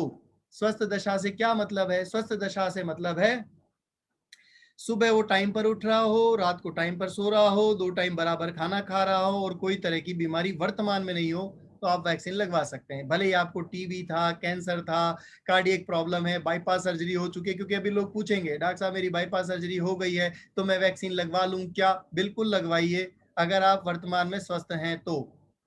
ये आंसर यहाँ हो गया। What is black fungus and what is white fungus? Black fungus means mucormycosis. ये बहुत ऐसा नहीं है कि अनकॉमन डिजीज है, अचानक कहां से आ गई। Even corona is not uncommon disease. अगर किसी कोई व्यापारी यहाँ ऐसा बैठा हो जिसकी किराने की दुकान हो तो जरा जाओ 2017 2018 की डिटॉल की पुरानी बोतल उठा के देखना, उस पर एक शब्द लिखा होगा, इट किल्स कोरोना। तो ये कोरोना 2019 में पैदा कोई नया वायरस नहीं है, 1960 में पहली बार खोजा गया था। और कोरोना नामकरण इसलिए हुआ कि इट्स अ क्राउन लाइक। साधारण जुकाम के वायरस को कोरोना वायरस कहते हैं, प्लस इसके अंदर जो थोड़ा सा वेरिएशन हुआ इसके म्यूटेंट को लेके, that's why it is hazards. थोड़ा सा ये मनुष्य जाति के लिए थोड़ा नुकसानदायक हुआ। मतलब पहले जुकाम हुई, फिर न्यूमोनिया हुआ, फिर मृत्यु हो गई। अच्छा, संसाधन हैं लेकिन संसाधनों का गलत इस्तेमाल हो गया, इसलिए मैस हो गई। संसाधनों का गलत इस्तेमाल मतलब एक नॉर्मल सैचुरेशन का व्यक्ति भाग के अस्पताल जाके बिस्तर घेरे बैठा है और एक 70% सैचुरेशन के व्यक्ति को बिस्तर नहीं मिल रहा है, तो ये संसाधनों का गलत अभाव। और संसाधनों का गलत इस्तेमाल क्यों हो रहा है? इसका एक ही कारण है, भय। भाई अगर एक व्यक्ति जो पेएबल है, भयभीत है, उसको तो चाहिए, लेकिन वो किसी और का हक भी तो ले सकता है, उसे क्या पता? उसको तो ये डर है कहीं ना कहीं कि मैं निकल लिया तो यहाँ कहीं ना कहीं हमारे पास लिमिटेड संसाधन में हम इतना नहीं कर पाते। अच्छा, एग्जाम्पल और दे देते हैं। 10वीं क्लास का आपने पेपर दिया होगा कभी एग्जाम में, 10वीं 12वीं जो भी आपने किया, उसमें पेपर में आप 5 मिनट एग्जाम में लेट पहुंचते हैं तो क्या होता है?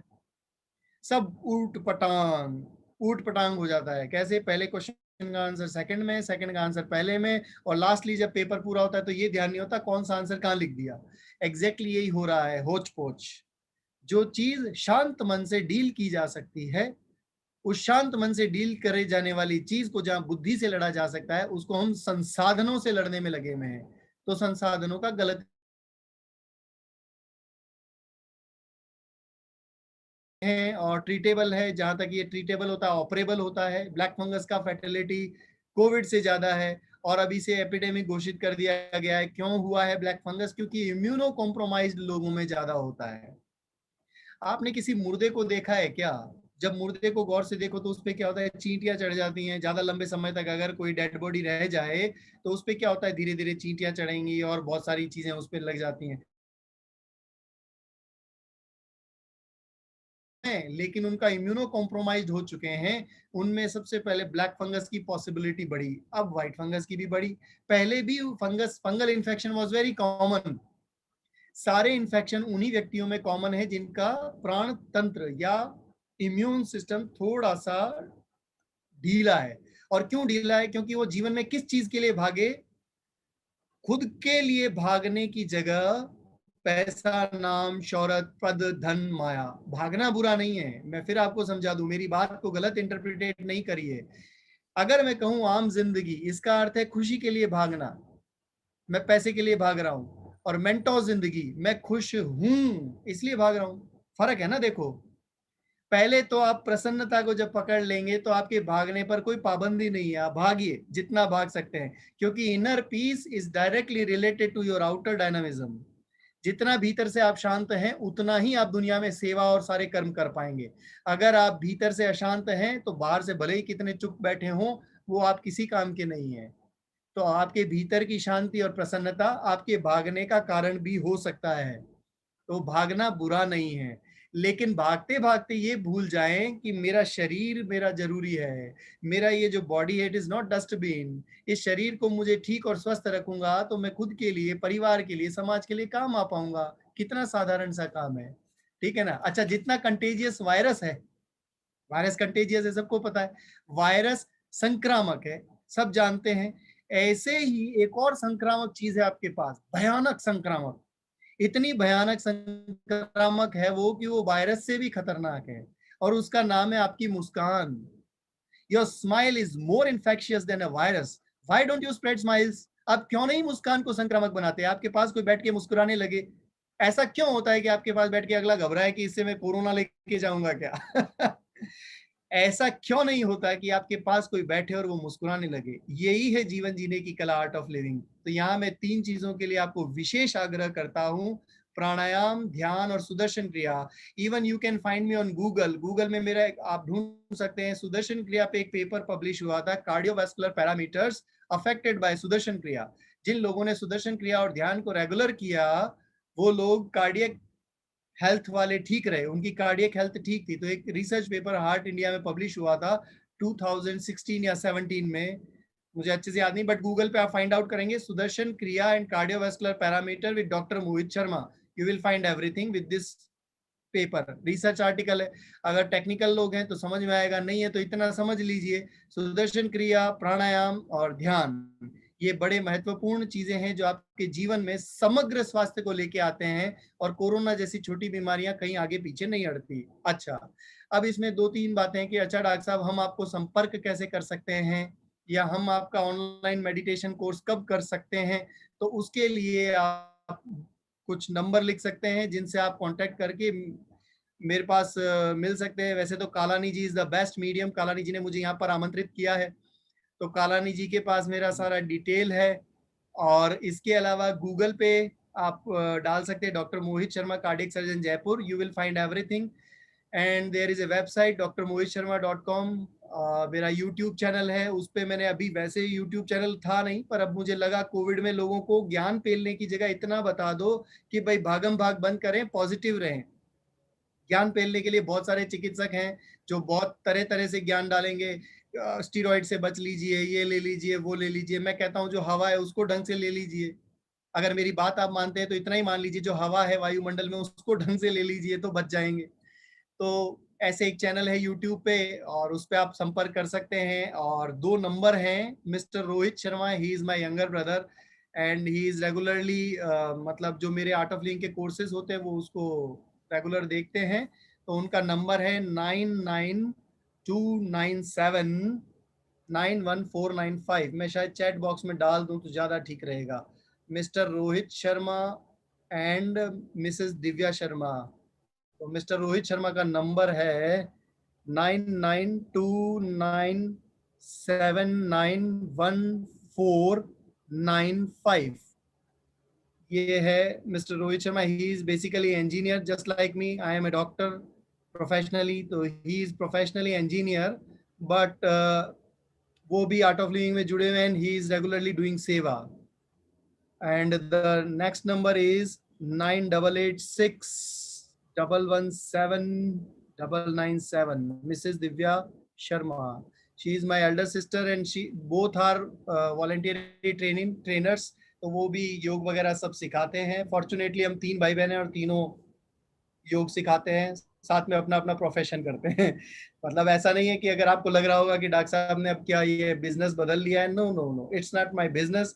ये मेरी तरफ से सेवा है, क्योंकि मेरा जो मेरा कर्तव्य मेरा मरीजों के प्रति है। मैं रेगुलर अपनी पेशेंट्स के साथ डील कर रहा हूँ। जो कुछ हो सकता है इसमें कुछ पेशेंट भी मेरे बैठे हों जो जिनको सुनना, वो मतलब मुझे सुनना बेहद पसंद करते हैं कि ये डॉक्टर साहब बोलते हैं, काम की बात बोलते हैं। तो हो सकता है इसमें काफी पेशेंट्स बैठे हों जिनका बाईपास सर्जरी या वैल्वुलर हार्ट सर्जरी हमने किया हो, तो कोई बड़ी बात नहीं है। फॉर्चुनेटली जैसे आप लोग सब व्यवसायी हैं, लेकिन आपकी सेवा है, ऑक्सीजन के लिए आपने प्राणवायु बैंक बनाया और बहुत तरह का आपने सेवा प्रकल्प चुना। इस तरह से मेरी तरफ से ये सेवा है कि डेली मॉर्निंग साधना हम फ्री में योगा सेशन लेते हैं, online breath and meditation workshop करते हैं, प्राणायाम सिखाते हैं, योग सिखाते हैं, क्योंकि जीवन में ये अनुशासन है। अब लोगों ने इसको व्यवसाय के साथ देखा तो उनका बुद्धि भ्रमित है, मैं इसमें क्या कर सकता हूँ? इट्स नॉट विजडम, ये उनकी बुद्धि भ्रमित। Question related to fungus, related to virus, related to bacteria, related to your life, related to vaccine also, जो है वो सारे फैक्ट्स के साथ में आपके सामने रखा है। उसमें कोई मेरे तथ्य नहीं है, सारे तथ्य मैंने WHO की साइट, गूगल की साइट और ministry of family and health welfare of India की साइट से ही जुटाए हैं। नाउ कलानी जी पूछिए। हाँ, थैंक यू डॉक्टर साहब। 2 शब्द किसी ने आपके लिखे हैं, वो कहकर हम क्वेश्चन आंसर सेशन चालू करते हैं।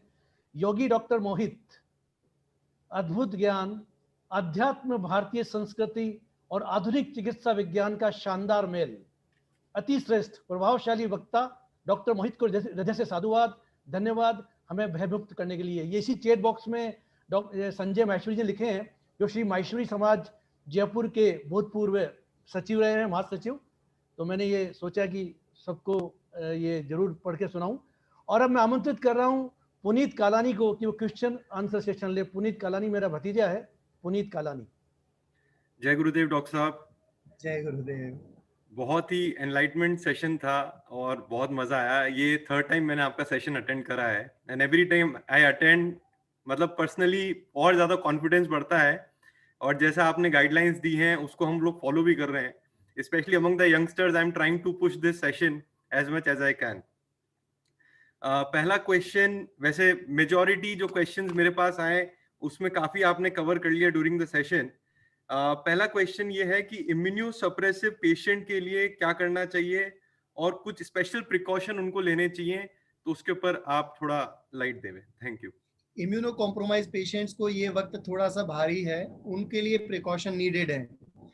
तो जो भी इम्यूनो सप्रेस्ड या इम्यूनो कॉम्प्रोमाइज पेशेंट्स हैं उनको थोड़ा सा सोशल डिस्टेंसिंग का, सैनिटाइजेशन का, इसका ध्यान रखें, क्योंकि किसी संक्रमित व्यक्ति के आपके पास या नजदीक आने से संक्रमित व्यक्ति हेल्दी हो सकता है, हेल्दी होके भी वो संक्रमण का कारक बन सकता है। तो आप थोड़ा सा सोशल डिस्टेंसिंग रखिए, अपने आप पर हमेशा फोकस रहिए, अच्छा डाइट लेते रहिए। इन दिनों में जो भी डाइट में आप खाते हैं उसमें सबसे इम्पोर्टेंट कोई भी एक रीजनल, जो अभी सीजनल जो फ्रूट्स हैं, जैसे अभी मैंगो का सीजन है तो आम शामिल कर लीजिए, है ना। अभी क्या हुआ देखो, किसी ने नारियल पानी के दाम बढ़ा दिए, नींबुओं के दाम बढ़ गए, किसी डॉक्टर ने कहा नारियल पानी पियो, तो नारियल जहाँ 20 रुपए में मिलता था 100 में मिल रहा है। ऐसा मैं नहीं कह रहा हूँ, मैं सिर्फ इतना कह रहा हूँ जो सीजनल फ्रूट है, जो आपको ठीक लगता है, एक फल हमेशा अपने भोजन में या एक वक्त फ्रूट सैलेड खाइए। जितने आप अपने भोजन की थाली में रंग खाएंगे आप स्वस्थ रहेंगे। रंग से अर्थ है हरी पत्तेदार सब्जियां, ग्रीन लीफी सलाद और साथ में फ्रूट्स। अच्छा, मिल्क, जो कॉन्ट्रा इंडिकेटेड है वो नहीं लेना है। सपोज आपको कोई कॉन्ट्रा इंडिकेटेड चीज है कि ये नहीं खाना चाहिए, कोई डायबिटिक है तो वो फ्रूट कैसे खाएगा, ऑब्वियसली। तो इन सारी चीजों का आपको डाइट का ध्यान रखना है। दूसरा, प्राणायाम और ध्यान आपके इम्यून सिस्टम के लिए ही बने हैं। व्हेन यू मेडिटेट, अच्छा क्या होता है ध्यान, ध्यान के बारे में थोड़ी सी बात करते हैं, जरूरी है, इम्यूनो कॉम्प्रोमाइज के लिए बहुत जरूरी है। ध्यान के माध्यम से आपकी कॉन्शियसनेस या आपकी प्राण शक्ति का वर्धन होता है। कैसे? जब आप मेडिटेट करते हैं, अच्छा चलिए मेडिटेशन अब तक हम नहीं समझे, आपके भीतर की रोग प्रतिरोधक क्षमता को कौन ताकत देता है बीमारी से लड़ने के लिए, मुझे ये बताओ भाई। अभी तक ये तो हमने जान लिया कि मेरे भीतर की रोग प्रतिरोधक क्षमता जो है वो बीमारी से लड़ती है, लेकिन मेरे भीतर की रोग प्रतिरोधक क्षमता को ताकत कौन देता है कि तू लड़? होगा ना जो ये कहेगा सेना को कि जाओ और लड़ो। ये सेनापति आपकी कॉन्शियसनेस है या चेतना है, जिसे हम कहते हैं। जब आप मेडिटेट करते हैं तो जैसे अभी मैंने, आप स्व यानी अपनी चेतना में स्थित होते हैं, अपनी से आपकी कॉन्शियसनेस में ये पावर होती है हील करने की, लड़ने की, ताकत देने की, तो आप अपने सेनापति को मजबूत कर रहे होते हैं आफ्टर मेडिटेशन, ड्यूरिंग मेडिटेशन। अब मेडिटेशन कैसे करें? तो online breath and meditation workshops होते हैं, उसमें अटेंड कर सकते हैं। यूट्यूब पर आर्ट ऑफ लिविंग के रैंडमली बहुत सारे गुरुदेव के मेडिटेशन हैं, आप वो सारे मेडिटेशन में से जो सेलेक्ट करेंगे आराम से कर सकते हैं। और स्पेशली कोविड के लिए डिजाइन्ड मेडिटेशंस हैं। कोविड के लिए अभी आर्ट ऑफ लिविंग ने pre Covid, Covid and post Covid protocols के नाम पे एक फ्री सेशन स्टार्ट किए हैं ऊर्जा नाम से, वो आप अटेंड कर सकते हैं। तो पुनीत जी आपको इसमें रेगुलर अपडेट देते रहेंगे। पुनीत कालानी जी आपको जब भी कहीं आपके ग्रुप्स में अपडेट करते रहेंगे जो ऊर्जा संबंधी कोर्स होते हैं। तो इम्यूनो कॉम्प्रोमाइज पेशेंट्स को ऊर्जा करना चाहिए ताकि उनकी ऊर्जा बढ़ी रहे। जब ऊर्जा बढ़ी रहेगी तो फिर कहीं ना कहीं वो सारी चीजों को बैलेंस कर पाएंगे। देखो, जिंदा व्यक्ति का अर्थ क्या है? प्राण शक्ति से भरपूर। और मुर्दा व्यक्ति का क्या अर्थ है? प्राण शक्ति की न्यूनता। प्राण शक्ति आती कैसे है? ध्यान, प्राणायाम, मेडिटेशन, इन सब से। लेकिन इसका अगेन ये मतलब नहीं है, मैं फिर आपको कह रहा हूं, कुछ लोग कहेंगे कि फिर इसका मतलब प्राणायाम करते रहो तो अनंत काल के लिए धरती पर हो। नहीं, आप छोड़ोगे जरूर शरीर को, लेकिन चूंकि योगी का जीवन जिया है तो योगी की भांति शरीर छोड़ोगे। मृत्यु और जीवन में तीन ही फैक्टर्स काम आते हैं। If you live like a yogi, your death will be like a yogi. If you live like a rogi, your death will be like a rogi. And if you live like a bhogi, your death will be just like a bhogi. और चौथा option बना नहीं है इस पृथ्वी पे, तो नहीं, किसी और ग्रह पे होगा तो वो मुझे पता नहीं। तीन ऑप्शंस हैं। जैसा आपका जीवन है, रोगी के जैसा जीवन, योगी के जैसा जीवन, या भोगी के जैसा जीवन। जैसा जीवन वैसी मृत्यु। तो इसलिए यहाँ अब क्या कर सकते हैं हम? What we can do now, we can simply do, ध्यान करिए, थोड़ा अपने आप पर फोकस करिए, प्राणायाम करिए, इन सारी चीजों, सुदर्शन क्रिया करिए। इस सारी चीजों से कहीं ना कहीं आप अपने आप को वापस से रीचैनलाइज कर पाएंगे। तो ये है इम्यूनो कॉम्प्रोमाइज। अच्छा, इम्यूनो कॉम्प्रोमाइज वैक्सीन ले सकते हैं क्या?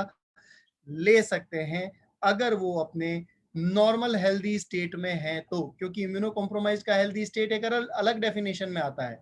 जो मैंने अभी बताया, नॉर्मल खा पी रहे हैं, नॉर्मल उनका डेली रूटीन है, they can have vaccination. Next. Sir, हाल ही कुछ डेटा ये बता रहे हैं कि युवाओं में मोर्टालिटी रेट बढ़ रही है across India, and due to the non availability of the vaccine plus the priority by the government has been given to 45 and above.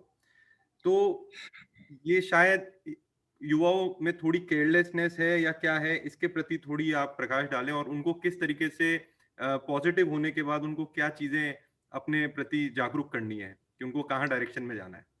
देखो, इसमें भी वही बात आती है, जैसे अभी मैंने कोविड का चश्मा उतारा, उसमें सारे डेटा थे। अभी लोगों ने कहना शुरू किया था कि सेकंड वेव में युवा जा रहे हैं, और अभी लोगों का ऐसा मानना है कि थर्ड वेव में हो सकता है बच्चों पर फोकस रहे। ठीक है, तो मैं आपको एक चीज बता देता हूँ।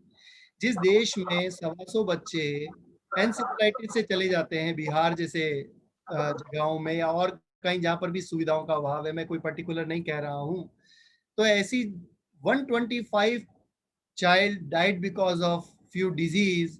और अब जब कोविड के पेंडेमिक में उनमें एक एक्स्ट्रा इन्फेक्शन कोविड का होगा, तो हो सकता है नाम कोविड का लग जाए। बाकी मृत्यु पहले भी वैसी ही थी, जस्ट चश्मा उतारने की देर है। Now the important aspect is, युवाओं को आवश्यकता किस चीज की है? युवाओं को ज्यादा आवश्यकता है प्राणायाम और ध्यान करने की। अगर आपको ऐसा लगता है कि वृद्धावस्था में लोगों का काम है ये सब, वृद्धावस्था के ही काम है कि भाई प्राणायाम ध्यान, तो उनको ज्यादा जरूरत है। नो, जितना आप, मुझे ध्यान, एक बार किसी ने गुरुदेव से पूछा था कि गुरुदेव मैं बहुत बिजी रहता हूँ अपने बिजनेस में, मैं मेडिटेशन नहीं कर पाता हूँ, मुझे मेडिटेशन का टाइम नहीं मिलता। तो गुरुदेव ने बोला कि तुम्हें दो बार करना चाहिए। तो आंसर इसी में छुपा है कि तुम्हें 2 बार करना चाहिए से मतलब, चूंकि तुम ज्यादा बिजी हो, तुम इस धरती शक्ति हो, यू नीड मोर साधना, ताकि और ज्यादा अच्छे से आप काम आ पाए। तो इस चीज का ध्यान रखना है। जितने अच्छे साधक बने रहेंगे, जितना अपने आप पर काम करेंगे, being a youth, then you will be more utilized for this world. तो ये तो बहुत अच्छी बात है, साधना में और ज्यादा गहराई में जाइए। ऑक्सीजन कॉन्सेंट्रेटर निरंतर इस्तेमाल किया जा रहा है विभिन्न कोविड पेशेंट्स द्वारा। हाँ, पेशेंट्स को किन चीजों का ध्यान रखना चाहिए या पेशेंट की फैमिली को किन चीजों का ध्यान रखना चाहिए ओसी इस्तेमाल करने के पहले? Concentrator wise Is it leading to any fungus sort of? देखो, इसमें जो मास्क होता है ना, उस मास्क को आप सैनिटाइज कर सकते हैं। सिंपल, जो अपने पास हैंड सैनिटाइजर है उसको आप अच्छे से एक स्टेराइल गॉज में दोनों हाथ पे ग्लव्स पहन के स्टेराइल गॉज पे थोड़ा सैनिटाइजर डाल के बार भी आप लगाते हैं, ऐसे उठा के सीधा नहीं लगाएं। Multiple time sanitize your mask. पहली चीज तो ये, सैनिटाइजेशन का ध्यान रखेंगे तो फंगल इन्फेक्शन नहीं आएगा, क्योंकि किसी ने एक थ्योरी दी अभी थोड़े टाइम पहले, industrial oxygen fungus may be possible, हो सकता है, एक थ्योरी है कि इंडस्ट्रियल ऑक्सीजन इसका रीजन रहा हो, क्योंकि लोगों ने इसको कोरिलेट किया। अगर आप सैनिटाइजेशन का ध्यान रखते हैं तो आपको इन सारी चीजों से बचेंगे। सैनिटाइजेशन का ध्यान तो हमें हर चीज में रखना चाहिए, not only in concentrator and other mask, हर चीज में रखिए आप। जैसे सरफेस के ऊपर जहां आप हाथ रखते हैं वो सरफेस पे भी सरफेस एंटीजेंस पॉसिबल हैं, ठीक है ना। तो ऐसी कंडीशन में हमको क्या करना चाहिए कि भाई हर जगह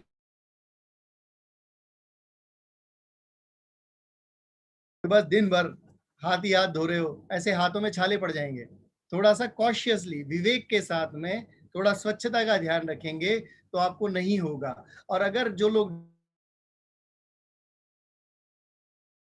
का स्ट्रिक्ट कंट्रोल करना चाहिए, ताकि not only fungus, they can prevent other infections also, क्योंकि डायबिटीज में इन्फेक्शन प्रोन होने का कारण उनका डायबिटिक या उनका शुगर अनकंट्रोल्ड होना है। किसी अचानक से शुगर 400 चला गया, अचानक से शुगर 100 आ गया, ये वेरिएशन थोड़ा सा दिक्कत करते हैं। तो स्ट्रिक्ट शुगर कंट्रोल, रेगुलर आसन इन द बॉडी, शरीर की शुद्धि आसन से करिए, मन की शुद्धि ध्यान से करिए, और धन की शुद्धि दान से करिए।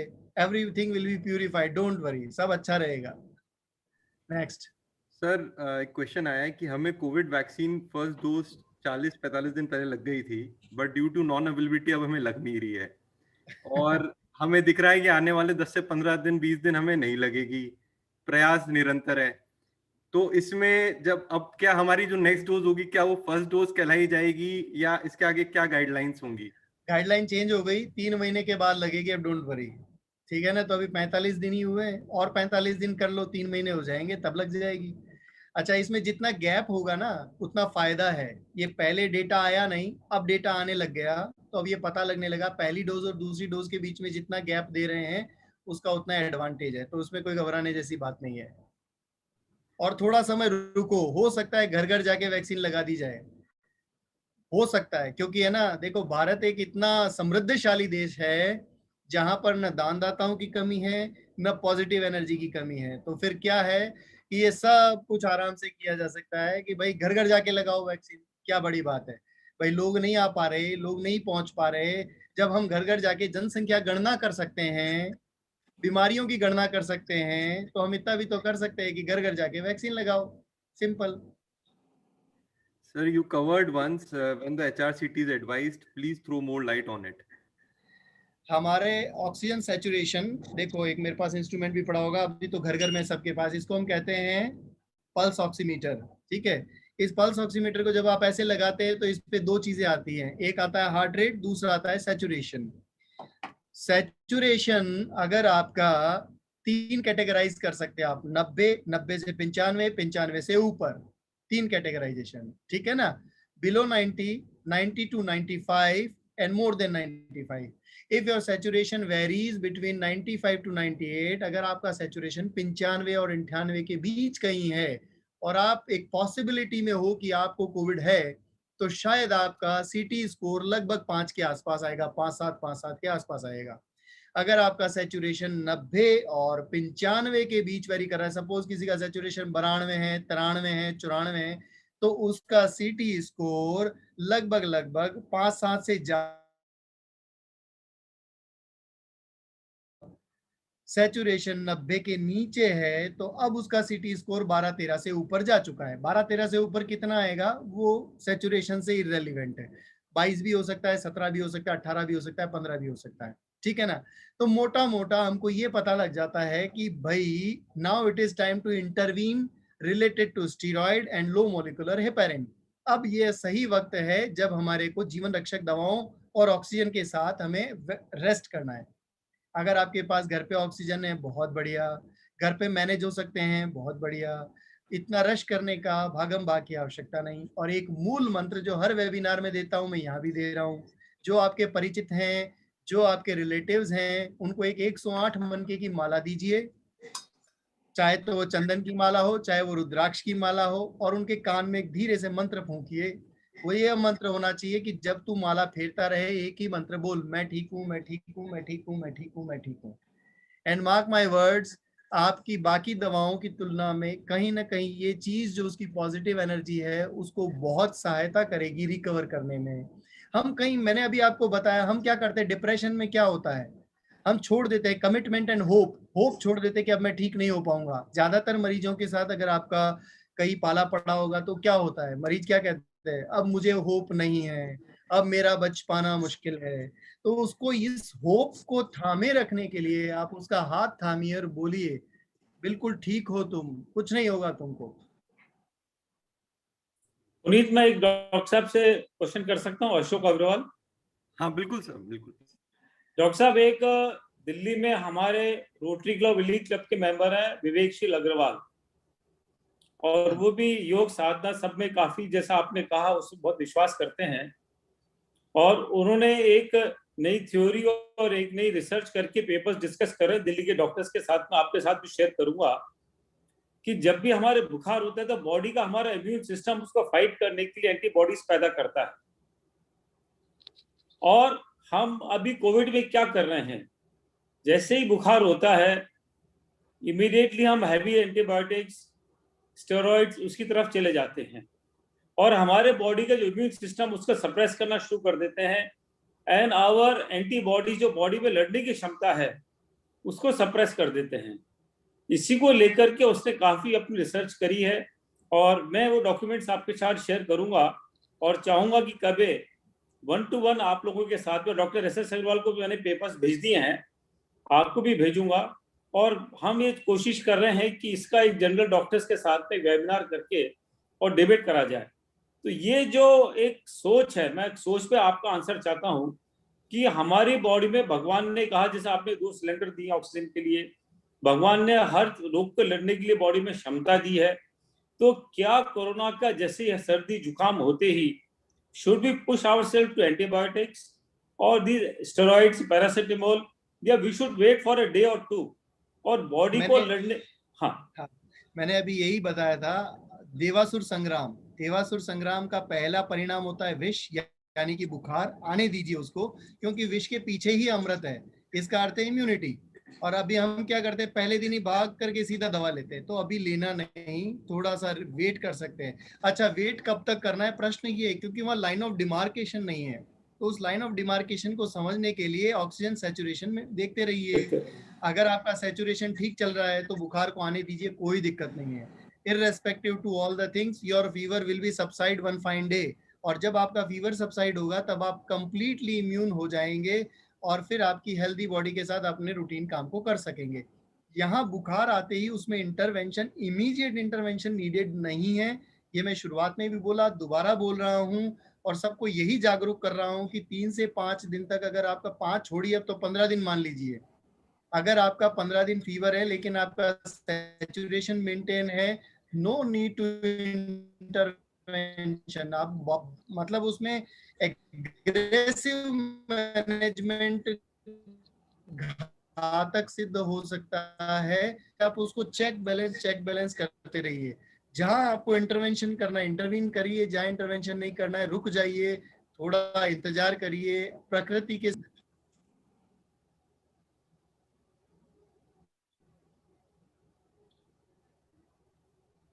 डॉक्टर साहब आवाज चले गई आपकी। डॉक्टर साहब आपकी आवाज, मेरी आवाज वगैरह आ रही है? हाँ बोल।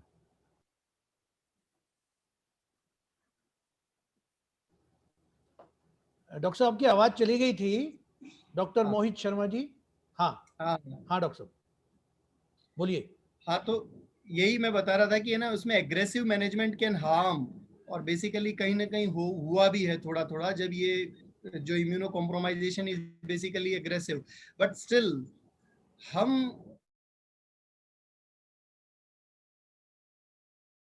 या हम ये कोई कोई चमत्कारी छड़ी वाला व्यक्ति नहीं आएगा।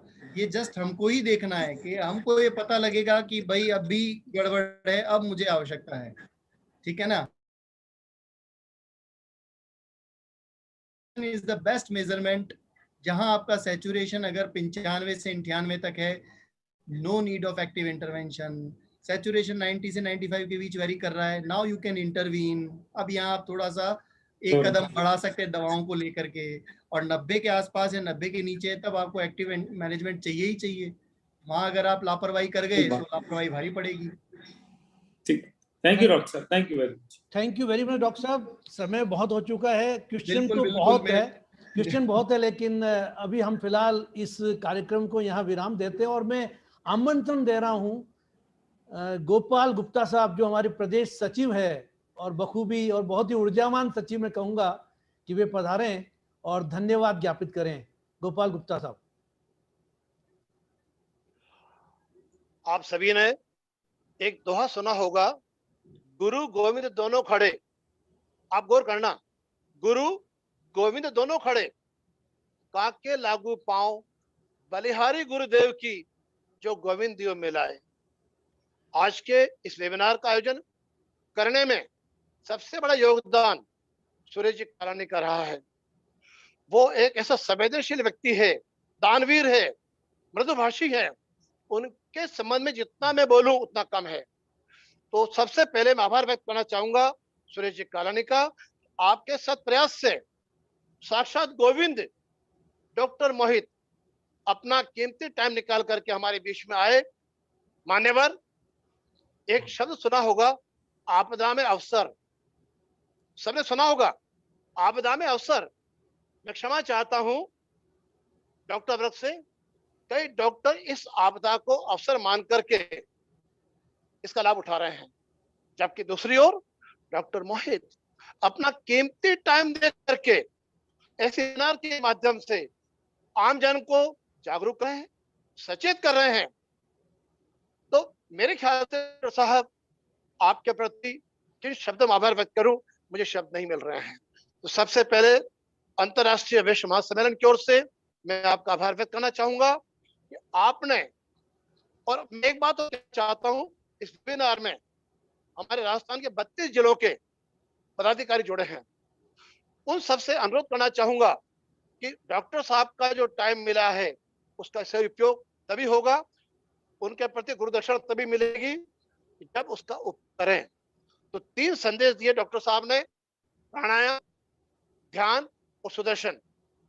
साथियों, आप सबसे पुनः अनुरोध है कि 24 घंटे में अगर 24 मिनट आप खुद को नहीं दे सकते हैं, आपका जीवन बेकार है, आपका कमाया हुआ धन बेकार है। आप जीवन शैली बदलाव लाइए, खान पान बदलिए। मैं खुद आपके सामने हूं, 75 साल की मेरी उम्र है डॉक्टर साहब। I am 75। I get up at 5 in the morning. मैं सुबह 2 घंटा प्राणायाम योग करता हूं। बापू नगर में प्राकृतिक चिकित्सालय है, उससे जुड़ा हुआ हूं। और मैं भी कोशिश करता हूं, हम पैसा कमाते हैं, हम वेश्य हैं, भगवान ने हमें दिया है जन्म विश्व कुल में, हम रोजगार देते हैं लेकिन खुद पर ध्यान नहीं देते हैं। आज डॉक्टर साहब ने 2 घंटे टाइम दिया, इसका सबसे बड़ा आप फीस कहिए, उनके प्रति श्रद्धा नमन कहिए।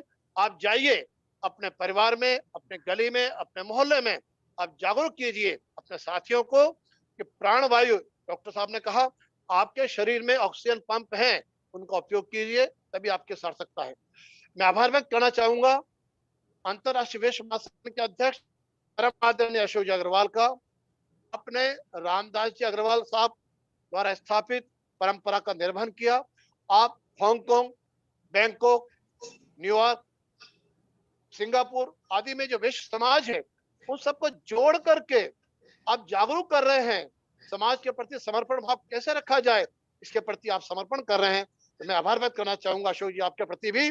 आप वेश्य हैं, व्यापारी हैं, लेकिन आपने जीवन का ध्येय बनाया है कि समाज की सेवा करना, और आपसे प्रेरित होकर के देश समाज कुछ कर पाता है। मैं आभार व्यक्त करना चाहूंगा ध्रुवदास जी अग्रवाल का, जो रामदास जी के भाई हैं और अशोक जी अग्रवाल के चाचा हैं, जो सदैव जब लोग डरे हुए सहमे हुए घर से बाहर निकलते नहीं है, आप हॉस्पिटल जाते हैं, डॉक्टर से मिलते हैं, मरीजों का इलाज करते हैं, खाना बांटते हैं। मैं आभार व्यक्त करना चाहूंगा हमारे प्रदेश के वेश सम्मेलन के पदाधिकारियों से, खास करके हमारे सीकर, अजमेर, माउंट आबू, यहाँ हमारे साथियों ने अनेक काम किए हैं। मैं पुनः पुनः सबका आभारी हूँ, और फिर एक बार अनुरोध करना चाहता हूँ, डरे नहीं, घबराए नहीं, शंकाकुल नहीं रहे, और डॉक्टर साहब का जो मैसेज है उसकी पालना करें, तभी वेबिनार रखें। पुनः भाई सुरेश जी, आपका, आपके परिवार का अभिनंदन, आपका आभार, बहुत बहुत धन्यवाद, साष्टांग दंडवत करता हूँ। ऐसी कोई शाम नहीं जिसकी सुबह नहीं होती है, सवेरा फिर होगा। आप हिम्मत रखें, हौसला रखें। धन्यवाद। जय हिंद, जय भारत। धन्यवाद गोपाल जी। डॉक्टर साहब को साधुवाद देने के साथ साथ मैं सबसे ज्यादा आभार हूं आप सबका कि आप सब इतनी बड़ी संख्या में जुड़े।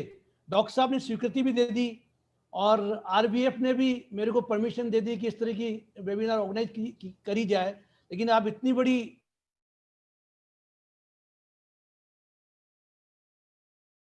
बहुत धन्यवाद, बहुत बहुत आभार, बहुत बहुत साधुवाद। Thank you very much. Thank you doctor साहब, thanks a lot, thank you very much. Kalyan ji धन्यवाद बहुत।